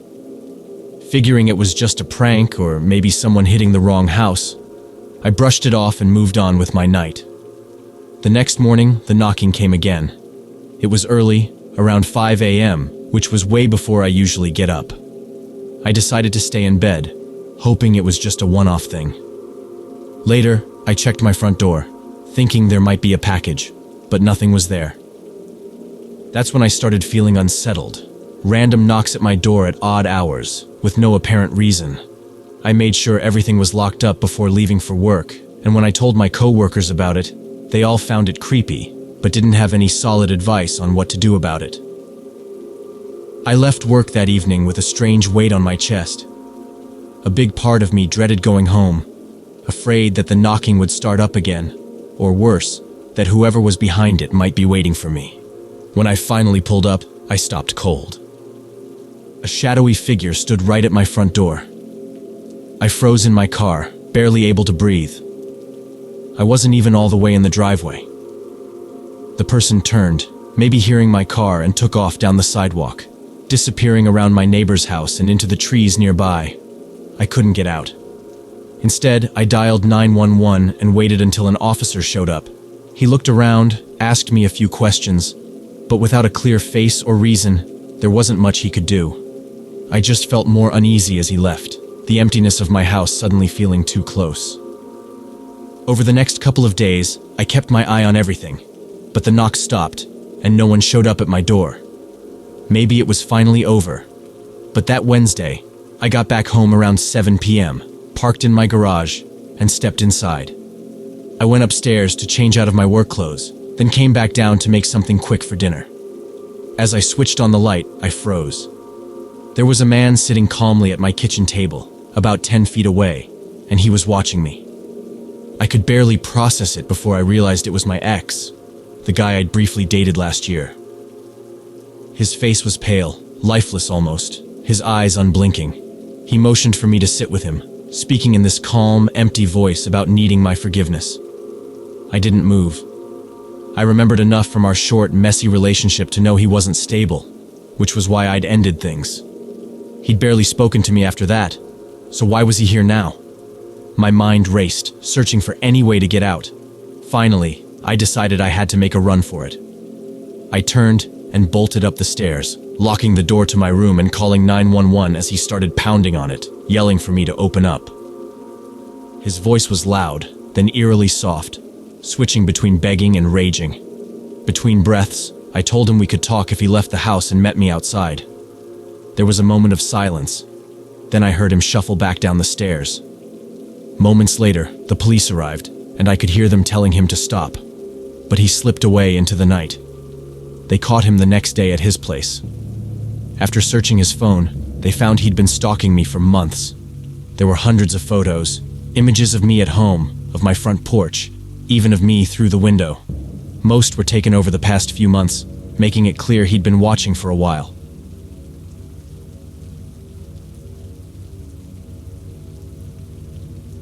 A few weeks ago, something really unsettling happened to me. I'm a 15-year-old girl, living with my 18-year-old sister in a small town in Indiana. That day, we were hanging around at home because I'd pretended to be sick to skip school, a trick I pulled sometimes. My mom didn't think much of it, so when we asked to go for a short walk, she didn't hesitate.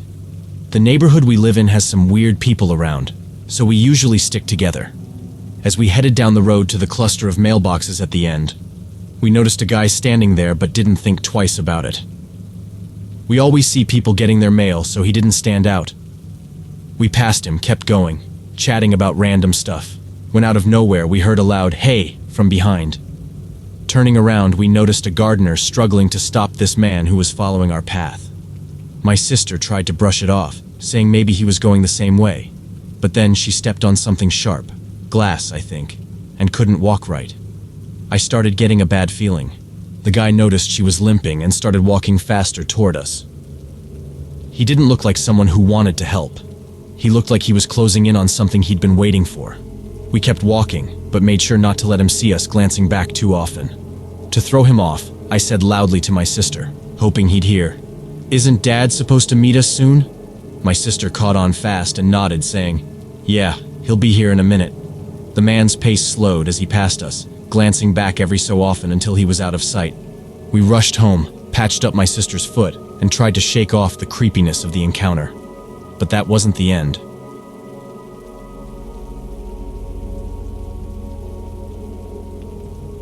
It all began during my first year of high school.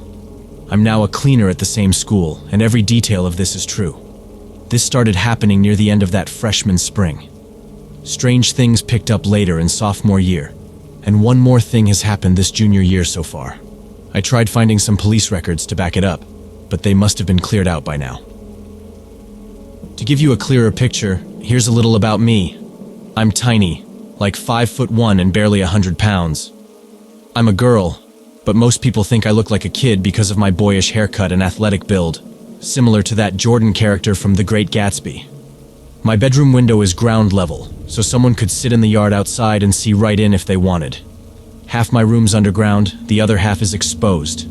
The guy's name was Nick. He was in my sister's grade, a bit older than me, about 5'5", with a bad attitude and a list of vices a mile long. He liked to brag, especially about getting his license pulled after he got clocked at 120 miles per hour on a highway with a speed limit of 60. Imagine a guy like that fixating on a girl who stayed out of trouble, and you've got me in his sights.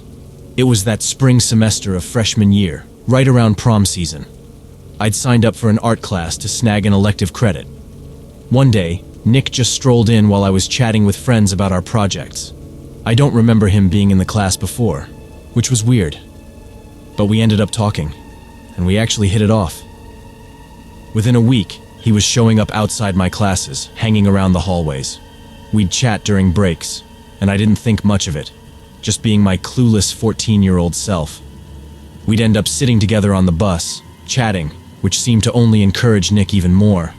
One day, my older sister, Lisa, she's 2 years ahead of me, didn't have her usual after-school club meeting, so she rode the bus home with me. As soon as she spotted me sitting beside Nick, her face went pale, and she quickly found a seat at the front. That was odd, and I planned on asking her about it when we got home, but it slipped my mind. As prom season crept closer, Nick kept bringing it up. My friends and I started guessing he was going to ask me to go with him. He was always hanging around, talking about it, and making it pretty clear he was into me. But he didn't realize I was already seeing someone, another girl, and had no interest in him like that. Still, if he ended up asking, I planned to let him down gently. Maybe suggest we go as friends. Instead, he asked me to tell Lisa that if she didn't have a date, he'd take her. That reminded me of her odd reaction on the bus, and I quickly replied, "She's got a date, but thanks," hoping to protect her. After that, Nick's conversations started taking a weird turn. He began bringing up things like average lengths for men and the age most people lost their virginity. It was beyond uncomfortable, so I casually mentioned to a few of the guys in class that if he kept talking like that, I'd come sit with them. They quickly offered to keep an eye out for me. This was the first real red flag that made me realize Nick's interest wasn't just friendly. One afternoon, after I'd gotten home, the doorbell rang. I peeked out the window, and there was Nick. This wasn't a complete shock, since he'd seen me get off the bus a few times and knew where I lived. I called out to my mom that someone was there to see me, then stepped out onto the porch. He was with some friends who walked on ahead while he told them he'd catch up later because he wanted to chat with me first. We made small talk, mostly about pointless stuff, and honestly, I was bored. Then, I decided to just be direct. I asked him outright if he liked me, figuring it would put an end to the games he seemed to be playing. He froze up, then awkwardly tried to dodge the question, confirming what I already knew. Instead of answering, he started bragging again about random stuff he'd done, completely avoiding the topic. Thankfully, my dad happened to pull up just then, coming home from work, which gave me an excuse to cut the conversation short. I felt trapped. When my dad got inside, he casually mentioned how polite Nick seemed, and I glanced over at Lisa, who just looked disturbed. Neither of us said a word, though. Later, not even on the same day, I posted a picture on Instagram. Somehow, Nick found my account and left a comment with his phone number, asking me to message him and adding how cool my dad was. From there, he started messaging me non-stop, practically demanding that we hang out. It set off another alarm in my head, and I knew I had to keep my distance. By early May, he kept up with his routine, following me between classes, though now he trailed from farther away. I tried to laugh it off with my girlfriend at the time, who thought the whole thing was hilarious, calling it a straight guy's hopeless crush on a girl who's into girls. I laughed with her, but deep down, it was anything but funny. And then, around the same time, he showed up outside my window. It was one of those days when my parents were out grocery shopping, leaving my sisters and me home alone. I had just finished my homework and was testing out some makeup looks, helping a few friends get ready for prom. With my earbuds in, I was lost in my music when I heard a light tapping. I paused, listening for a second, then shrugged it off and put my earbuds back in. A minute later, the tapping started again. This time I kept them out, trying to figure out where it was coming from. After a few more taps, I realized it was coming from my window. I quickly wiped off my makeup and reached under my pillow for a pocket knife I kept there, just in case. Pulling back the curtain, I froze. Nick was outside, dressed in a full tuxedo, holding a single white rose. He said something, but I couldn't make it out through the glass. I motioned that I'd come outside, but as I turned to head to the front door, Lisa appeared, looking pale as a ghost. She grabbed my arm, begging me not to go. Confused, I asked why. That's when she told me that Nick had done the same thing to her in freshman year, stalking her, following her from class to class. She was convinced he was dangerous. We both started to panic, and just then, I heard the garage door open as my parents returned. We ran to the entryway, shouting that Nick was outside and that Dad had to do something about it. Calmly, my dad went to the side of the house where my window was, ready to confront him. I never found out what my dad told him, but whatever it was, it worked for a while. Nick kept his distance, and I started feeling relieved. But things got worse fast. He started talking to me again, and the things he'd say were way more disturbing. This time, he went into every detail about all the substances he'd tried and bragged about his experiences with girls, graphic in a way that made my skin crawl. I tried sitting with the other guys in my art class, hoping Nick would get the hint, but he kept up, even making some of the hockey guys visibly uncomfortable. They tried to shield me from him, but he just wouldn't stop. At that point, I blocked his number and his Instagram. It was too much, and I didn't want any more interaction with him. But then, 2 days before the school year ended, it got so much worse. It was around 10 p.m., and I was getting ready for bed when I heard a knock on my window. I reached under my pillow for the knife, praying it was just my imagination.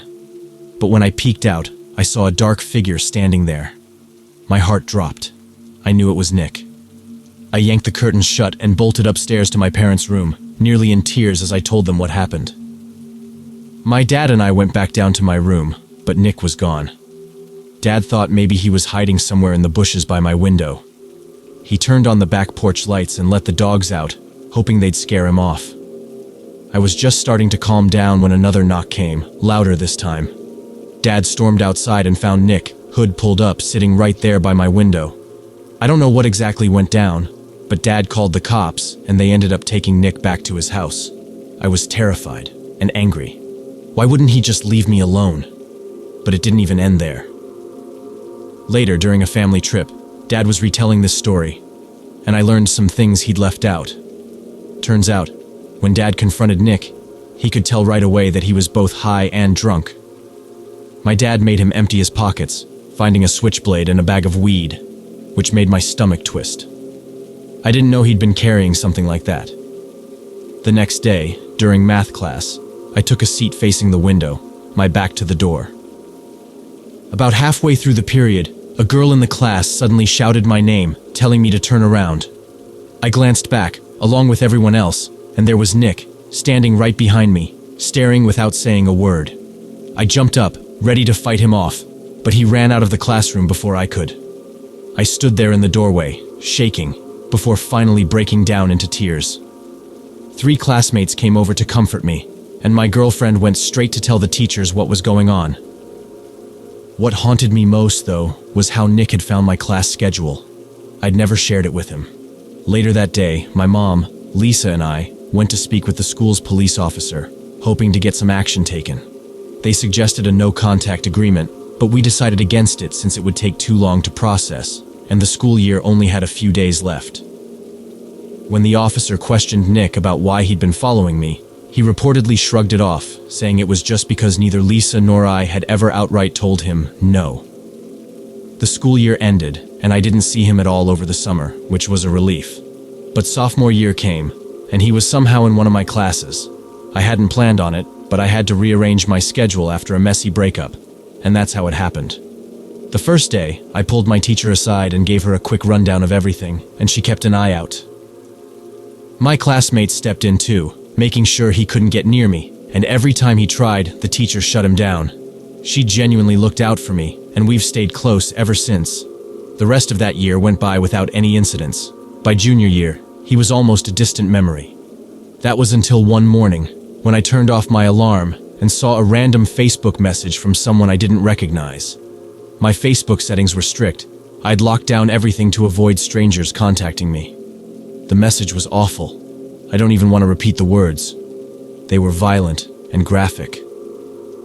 Normally, I'd dismiss spam like that, but Facebook's settings made it unlikely it was just a bot. Against my better judgment, I clicked the sender's profile, and I felt a chill down my spine as I scrolled through the photos. There he was. Nick had messaged me, having changed his name and location on the profile to throw me off.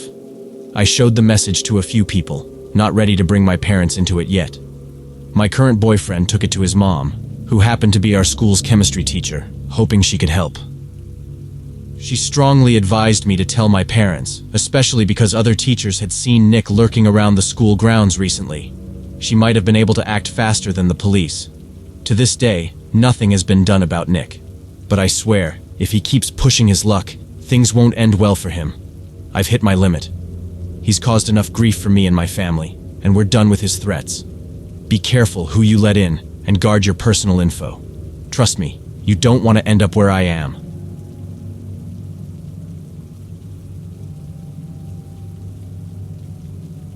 I've spent most of my life working in radio, hopping between different stations over the years. It's mostly been a fun gig, filled with interesting moments and the occasional odd event. The thing is, I don't drive. I walk everywhere since I live in a small town. I usually keep to myself, but one day, I noticed a guy walking 2 black terriers on leashes. They looked friendly, so before I even thought about it, I asked if they were nice. The man, who introduced himself as Craig, said sure, and he let me pet them. Turns out Craig was just as friendly as his dogs. He asked for my number out of the blue, which took me by surprise. I didn't think of myself as someone who would catch a stranger's interest, so his attention felt strange. Craig looked about my age, fairly good-looking, and seemed easygoing, so I wasn't sure why I felt a bit hesitant. I told a small lie, saying I didn't have a working cell phone right now, but I still let him know where to find me on Instagram. In hindsight, I realized that was a terrible mistake.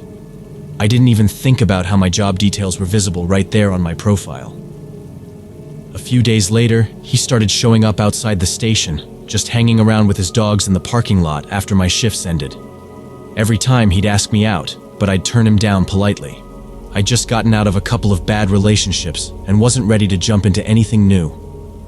Not having my cell number didn't stop Craig from finding a way to reach me. He'd call the station's main line during my shifts. Each time the phone rang, my stomach twisted because I didn't know if it would be a fan calling to request a song or Craig with his creepy pleas. Come on, just give me a chance. Why won't you go out with me? Things hit a boiling point the day he tried following me home. I'd left the station late, and within a few blocks, I realized Craig was trailing me. His footsteps sped up as he started calling out to me. Don't run. We need to talk. For a few blocks, I tried to just walk faster, ignoring him. But when he kept up, I panicked and broke into a full sprint. I ran through lawns and over flower beds, finally ducking behind an old community center. I saw Craig and his dogs in the distance, his face contorted with frustration when he couldn't spot me. After he moved on, I finally made it home, barely able to breathe. That night, I called the cops. They listened, and soon I got a restraining order. Turns out they were already familiar with Craig. He'd stalked other women before me, and the police had gotten involved more than once. Thankfully, that was enough to keep him away. Craig finally disappeared from my life. It's been years since I last saw him or those particular dogs. For all I know, he's in jail or living somewhere far from here.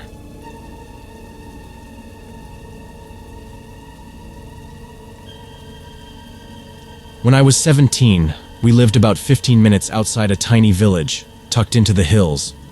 One afternoon, when I was home alone, a white car pulled up near our mailbox and just stopped. I spotted it from my bedroom window upstairs, but couldn't make out anyone inside. Whoever it was, they didn't get out. They just sat there for what felt like forever, making me feel more than a little uneasy. After a while, they finally drove away. We didn't have neighbors close by, but they weren't too far either, and I remembered that one of the families down the road was selling their house. I figured maybe it was a stranger checking out the area or just lost. It seemed harmless enough, so I put it out of my mind. A week or so passed, and it was a Friday night. My boyfriend Nathan and I had plans to catch a movie premiere. I'd been asking my parents for days to let me stay out late since the film wouldn't be over until after midnight, and getting home would take at least another 20 minutes. After some back and forth, they reluctantly agreed to extend my curfew. When the movie finally ended, Nathan and I wandered to his car, slowly, trying to make the night last a little longer. The parking lot was mostly empty, but I noticed one car, a white one that looked awfully familiar. It was the same car from my street, and inside was a man in his 30s just staring out. The moment he caught me looking, he flipped his headlights on, startling us both, before speeding out of the lot so fast he nearly clipped Nathan's bumper. My stomach dropped, and I begged Nathan to get us out of there. As we drove out, I saw the white car parked just across from the theater, this time with its lights off. The man inside didn't follow us, but the whole thing left me rattled. I had no idea that this was just the beginning of something that would haunt me for the next 4 years. A couple of months went by, and the encounters grew both frequent and unnerving. I didn't like being out by myself at all. I never knew when or where he'd show up, but he was always watching, especially when I was alone or just with Nathan. If I was with my parents or other friends, he stayed out of sight. At first, I didn't say much to anyone, not wanting them to think I was making things up. Only Nathan and my family knew about it. Then one day, my friend Clara, who lived about 3 miles away, shared something creepy. Over the weekend, while her dad was working and she was home with a friend, Sarah, a strange man had shown up on her porch.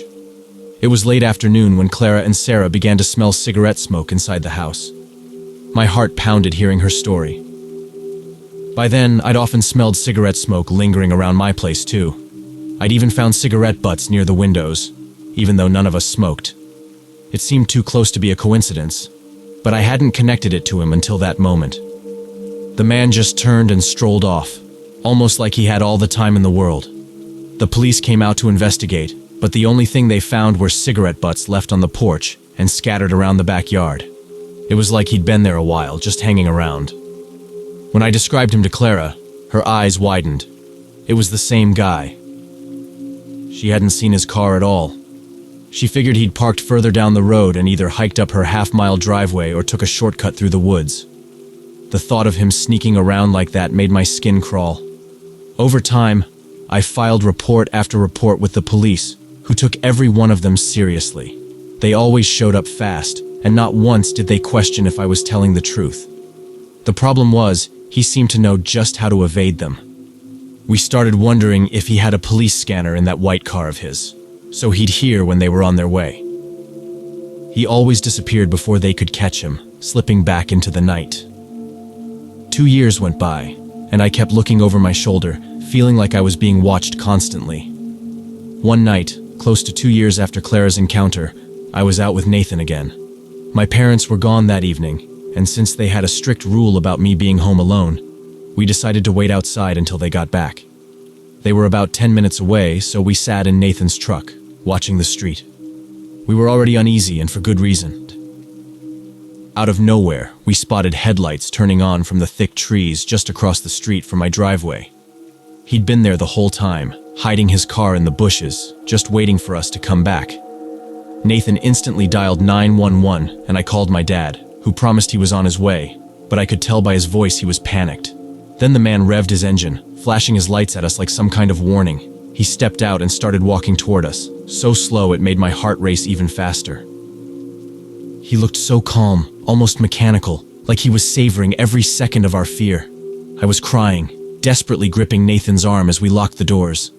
The man came up to the passenger side, just inches from my window, and he just stared. His eyes were pitch black, like they had no depth at all. He didn't try to open the door or force his way in. He simply stood there, dead still, watching me. His gaze was endless, and the way he looked at me, it was like he saw me as something less than human. Nathan, who played baseball, had a bat in the back seat just for situations like this. He pulled me close, shifting so he could grab it, holding it ready to swing. But the man didn't move a muscle. He looked at the bat, then smirked, this horrible, twisted smile that sent chills down my spine. Then, without a word, he turned, strolled back to his car, and drove away. It felt like a lifetime had passed, but it couldn't have been more than 5 minutes. My dad pulled into the driveway seconds later, screeching to a stop, but the man was already long gone. The police never caught him. He became a shadow in our lives, constantly lurking, making sure we knew he was still there. Dead animals started showing up at our doorstep. Flashlights would shine into our windows late at night. But no matter what we tried, he was always a step ahead. Once, my older brother even tried chasing him through the woods behind our house, but he lost him within minutes, like the man had just vanished into thin air. The police tried to help, but all they really had were my reports, Nathan's backing, Clara's incident, and a single vague sighting of the guy's car around town. There wasn't even a name to put on a restraining order, not that it would have done much good. And maybe the eeriest part of all. In those years, he never spoke a single word. Then, out of nowhere, it stopped. Every trace of him was just gone. It was as if he vanished off the face of the earth. I still wonder sometimes, did he die? Did he get arrested for something else? Or did he just lose interest? Whatever it was, he disappeared. It's been over a decade now, and I never saw him again. I know that people like him don't always look like the ones you'd see in a horror film. They can blend in, look totally normal, but this guy, he was different. He had this emptiness in his eyes that made my stomach twist just thinking about it. He turned 3 years of my life into a nightmare, always making me look over my shoulder. Even now, living a couple of states away, I sometimes catch myself glancing behind me, expecting to see that blank, chilling stare again. My life has mostly gone back to normal, but every once in a while, I feel that shadow creep back in. Not long ago, I stumbled across a YouTube video titled True Stalker Stories from a creator I'd never seen before. I clicked on it, and halfway through I felt my stomach turn. Her story was eerily similar to mine. The cigarette butts left around her home, the same hollow, staring eyes, and even a white car. I knew it was him. It had to be. I looked her up. She's the same age as me, and her story began when she was 15, just like mine. Even stranger, she grew up one town over. I reached out to her but haven't heard back yet. Maybe someday she'll respond.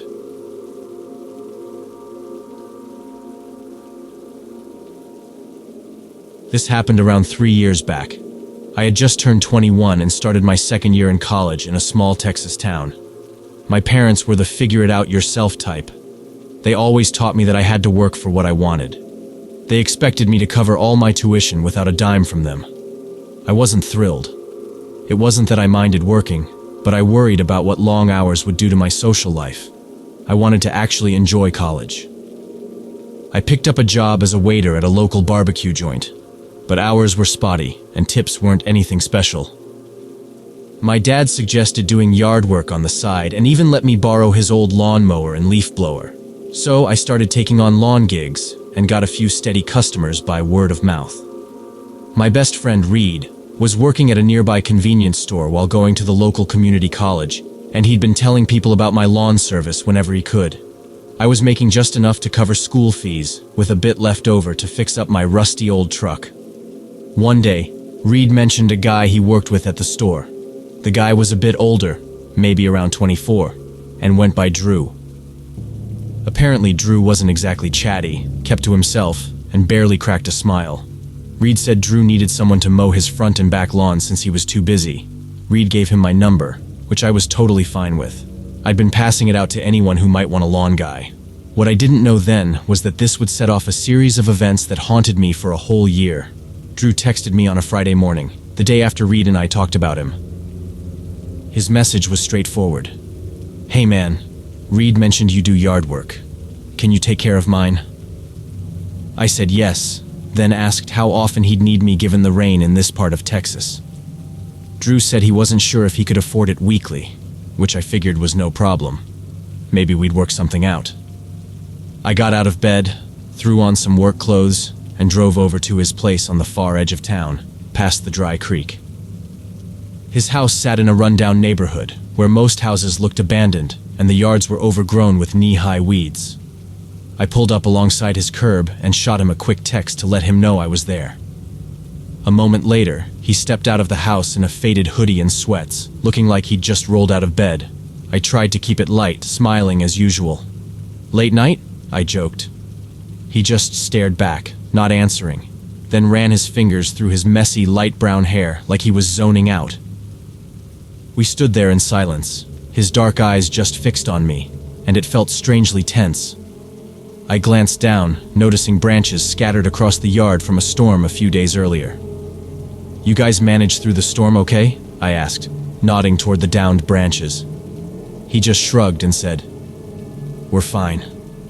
For a second, I wondered if he might be someone else entirely. "So, you're Drew, right? Work with Reed?" He gave a quick nod but didn't say anything else. I couldn't figure out what was up with him. Just kept my usual smile plastered on and mentioned I had a packed day, so I should probably get started. He nodded, almost robotically, and pointed me around the side of the house to the backyard gate. I followed him, trying not to think too much of the weird vibe he was giving off. The backyard was massive, and it was like a jungle of old toys and rusted tools scattered everywhere. Over to one side, there was a shed leaning so far to the left, it looked like a strong breeze could knock it over. And to make it worse, the yard was littered with dog crap, but I didn't see a dog anywhere. The place honestly felt like a strange, forgotten playground. Shaking it off, I just got to work. That day, he barely said a word to me, which felt odd since he'd seemed more talkative over text. I chalked it up to maybe he was just a quiet, awkward type. Once I was done, he handed over cash without a word, and I packed up and left.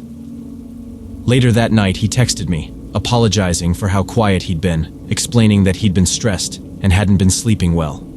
I brushed it off, telling him no problem, and asked if he'd need me to come back next week. He ignored that part and instead asked if I could recommend anything good to eat at Big B's, the barbecue place where I worked. I was caught off guard, trying to remember if I'd mentioned working there, then guessed Reed must have told him. So I gave him a few recommendations, and he thanked me, which led to a back and forth that stretched on for the next few days. His texts were casual, asking about my classes, my favorite shows, nothing too intense. Occasionally, he'd throw in a crude joke, but nothing over the line.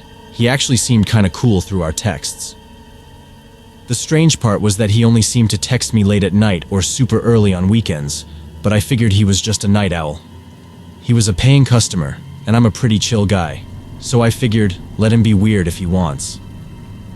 About a month passed before Reed sent me a screenshot of a message from Drew.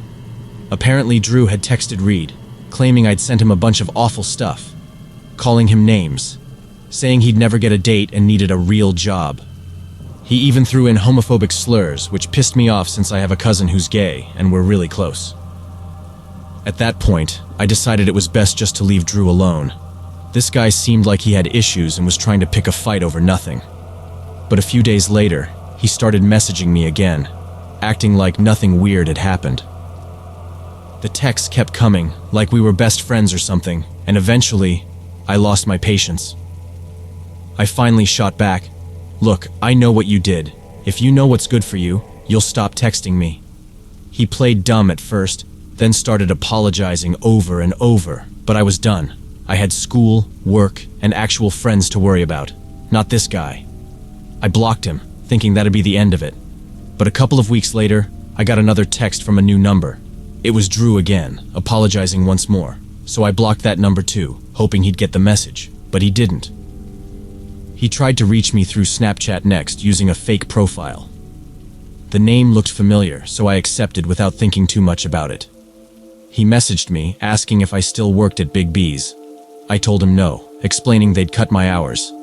Then he asked if I still did lawn work. I said I was only doing it for close friends after a weird experience with a former client. Drew wanted to know more, but by then, I'd figured out it was him. I told him to leave me alone or I'd get the police involved.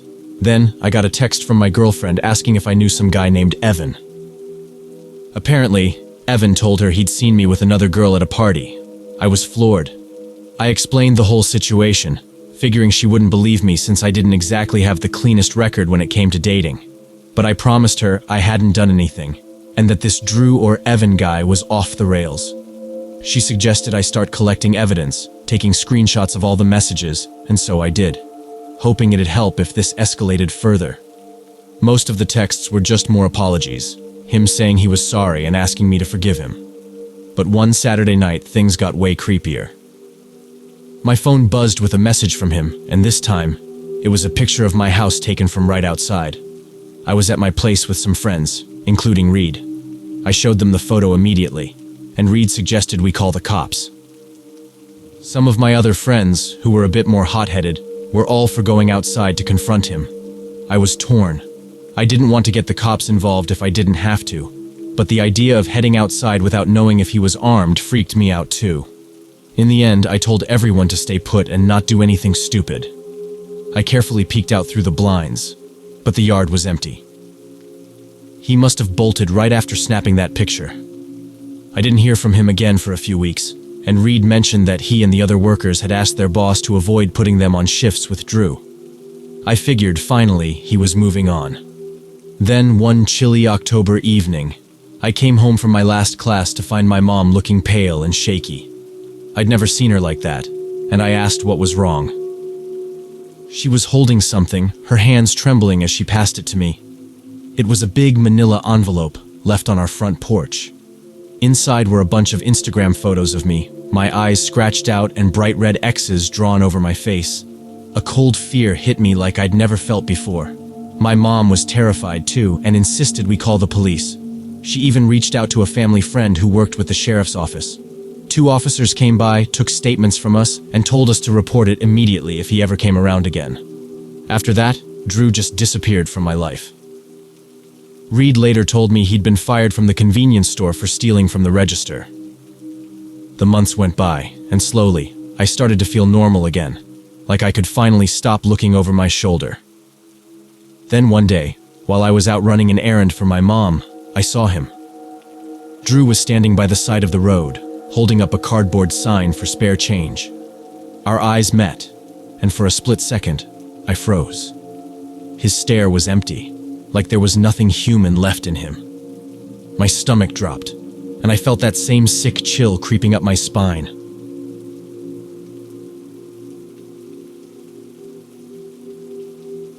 I'm an 18-year-old college freshman living in a rough part of Compton. This story took place a couple of months ago, on a Thursday afternoon in the middle of summer. It was a hot day, and I was taking it easy, gearing up for college after high school ended. My neighborhood has its fair share of shady stuff going on. Lots of gang activity and sketchy people hanging around. So yeah, things can get intense pretty fast. That afternoon, I decided to walk down to the community pool, which is only a couple of streets away. To get there, I had to go up this sloped street by Central Avenue and 32nd. Right across from a rundown auto shop, there's a small park with a pool where kids often hang out. I grabbed my swimsuit and a towel, packed them into a bag, and started heading over. As I got close to the pool, I noticed this guy standing by a bench near where some kids were playing in the shallow end. He looked like he was in his mid-30s, with dirty black hair that looked like it hadn't been washed in a while. He wore a stained gray t-shirt and old jeans, and he was just standing there, staring right at the kids. But then, his gaze shifted, and suddenly he was staring at me. It sent a chill down my spine, and I tried to ignore it, quickly making my way inside the pool area. Once I was in the water, I hoped he'd lose interest. But no. He just kept watching. I was wearing a simple one-piece swimsuit, nothing flashy, but his eyes never left me. It was like he was waiting for something, and he had this strange expression that made my skin crawl. I'd never seen someone look at me, or anyone like that before. The longer he stared, the more uneasy I felt. Eventually, it was time to go. I'd had enough of swimming and was ready to head home, so I climbed out and reached for my things. When I glanced back, there he was again, still watching, his hand down near his belt, which made me feel sick. I packed up my stuff as fast as I could and hurried back to my house.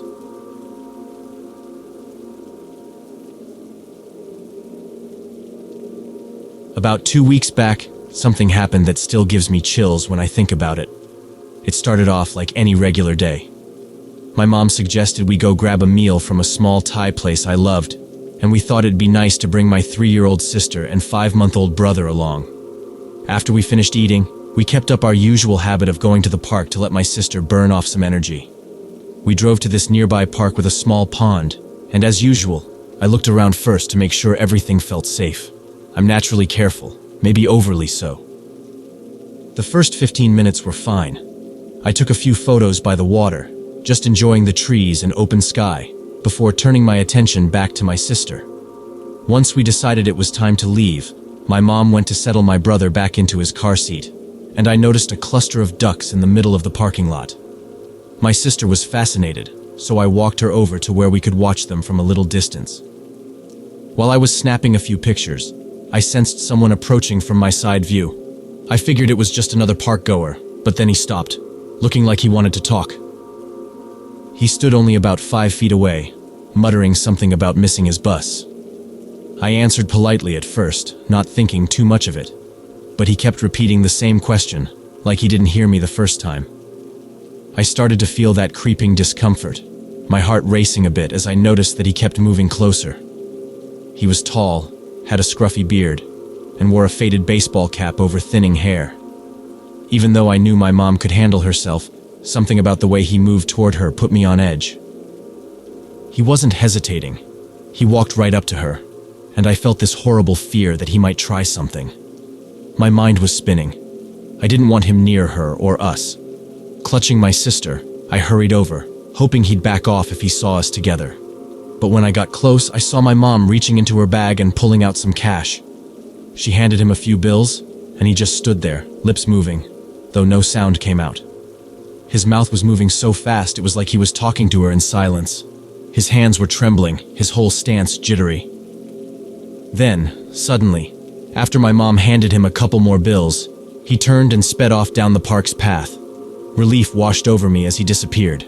We got in the car quickly, my mind buzzing as I turned to my mom.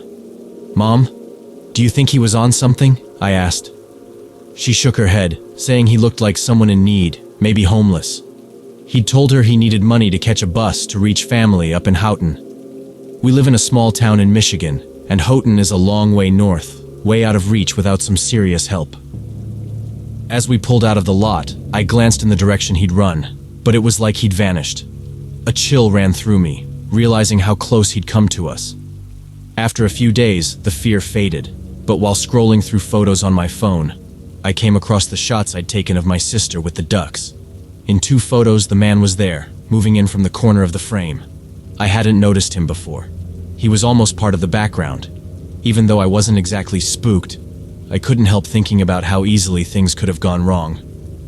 I just hope we never end up that close to danger again, and that none of us run into that man, or anyone like him, ever again.